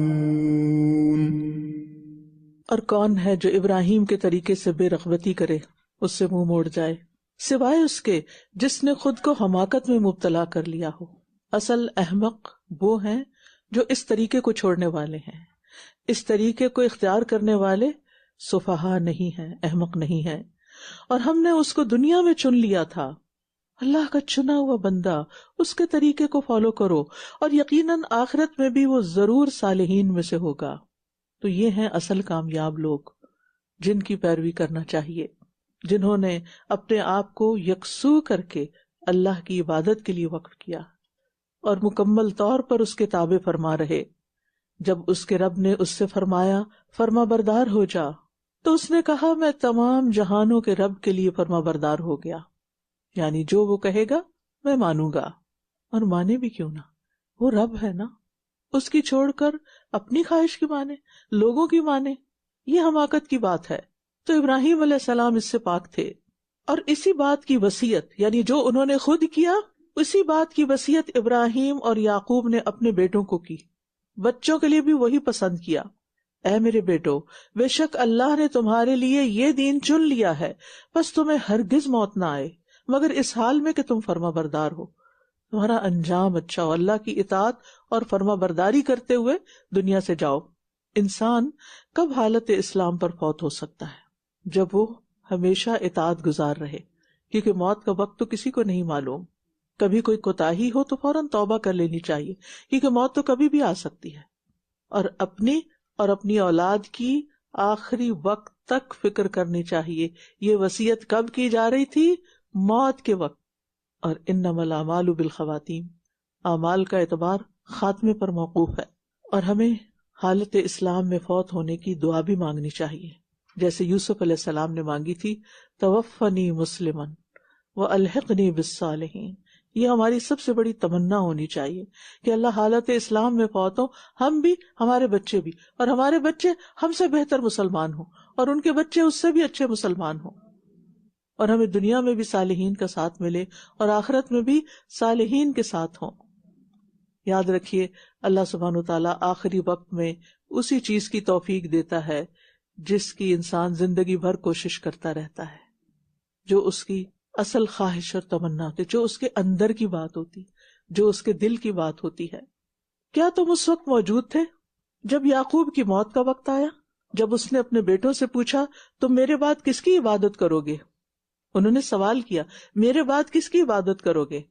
ہم نے کبھی اپنے بچوں سے ایسی کوئی بات پوچھی؟ ہم یہ تو پوچھتے ہوم ورک کر لیا، فلاں کام کر لیا، اور وہ اکثر سوال ہمارے دنیا کے بارے میں ہوتے ہیں۔ اور ان کا سوال کیا تھا جب اس نے اپنے بیٹوں سے پوچھا تم میرے بعد کس کی عبادت کرو گے؟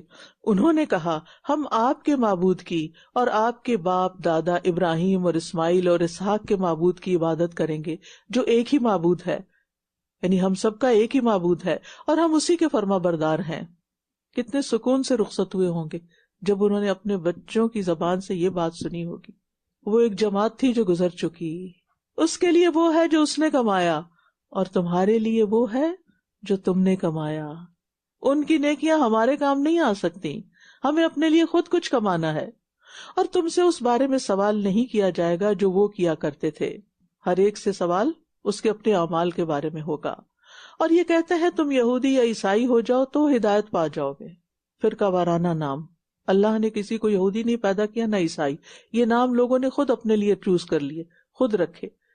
ہوا سماکم المسلمین، اس نے تم سب کا نام مسلمان رکھا۔ ہر نبی نے اپنے امتیوں کو اسلام کی طرف دعوت دی۔ اسلام ہی ہے جو آدم علیہ السلام سے لے کر اب تک سب کا دین رہا ہے، لیکن لوگوں نے اپنے اپنے الگ نام رکھ لیے، ڈیویشن کر لی۔ اور یہ کہتے ہیں تم یہودی یا عیسائی ہو جاؤ تو ہدایت پا جاؤ گے۔ کہہ دیجئے بلکہ ابراہیم کا دین جو یکسو تھا اور مشرکوں میں سے نہ تھا۔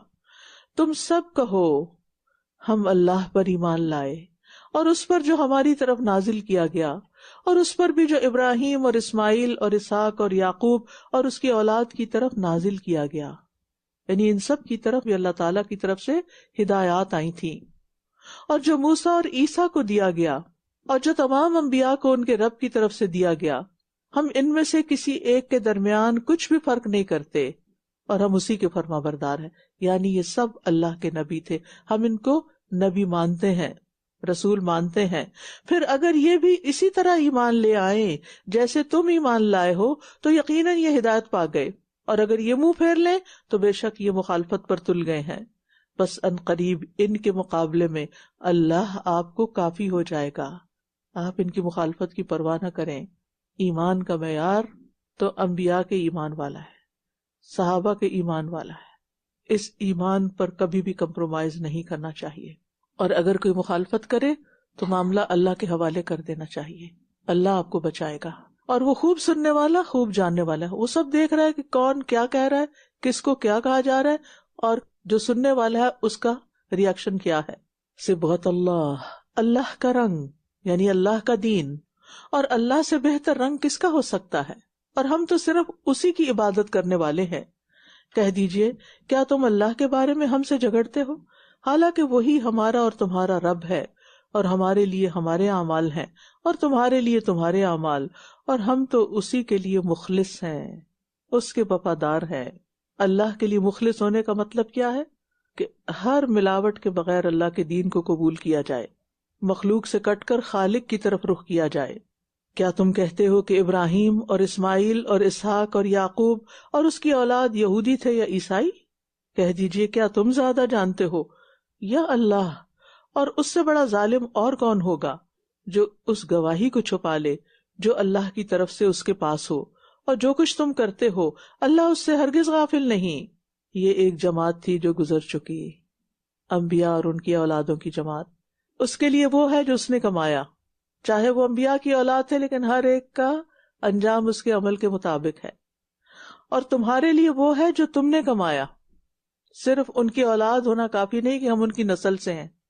اور تم سے اس بارے میں سوال نہیں کیا جائے گا جو وہ کیا کرتے تھے، یعنی ان کے اعمال کا سوال تم سے نہیں ہوگا. گویا ہر ایک کا حساب اس کے اپنے اعمال کے مطابق ہوگا. محض آبا کی طرف نسبت فائدہ نہ دے گی. اصل فائدہ عمل سے ہی ہے، وہی حقیقی فائدہ دیتے ہیں.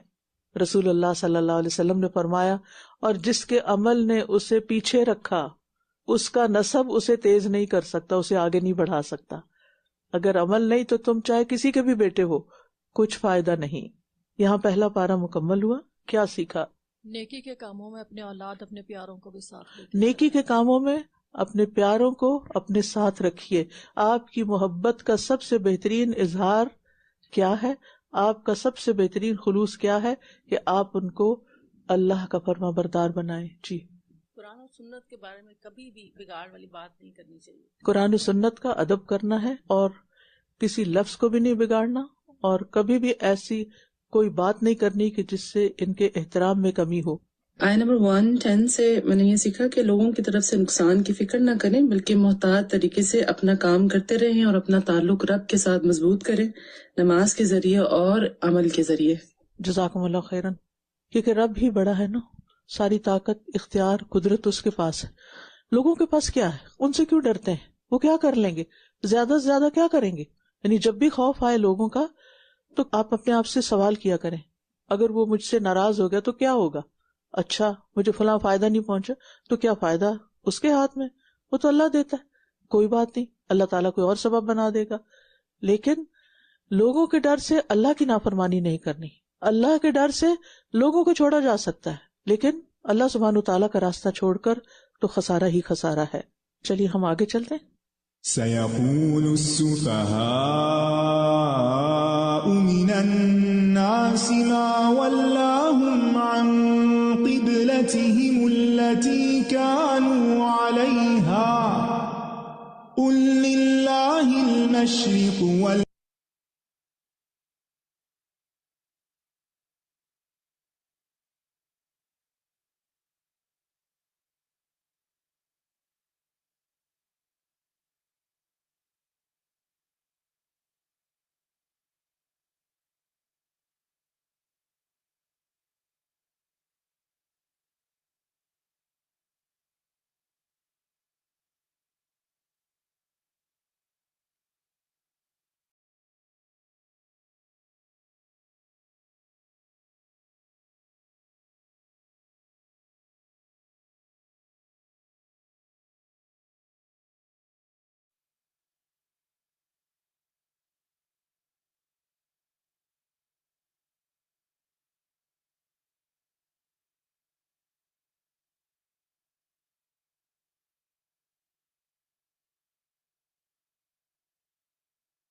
والمغرب يهدي من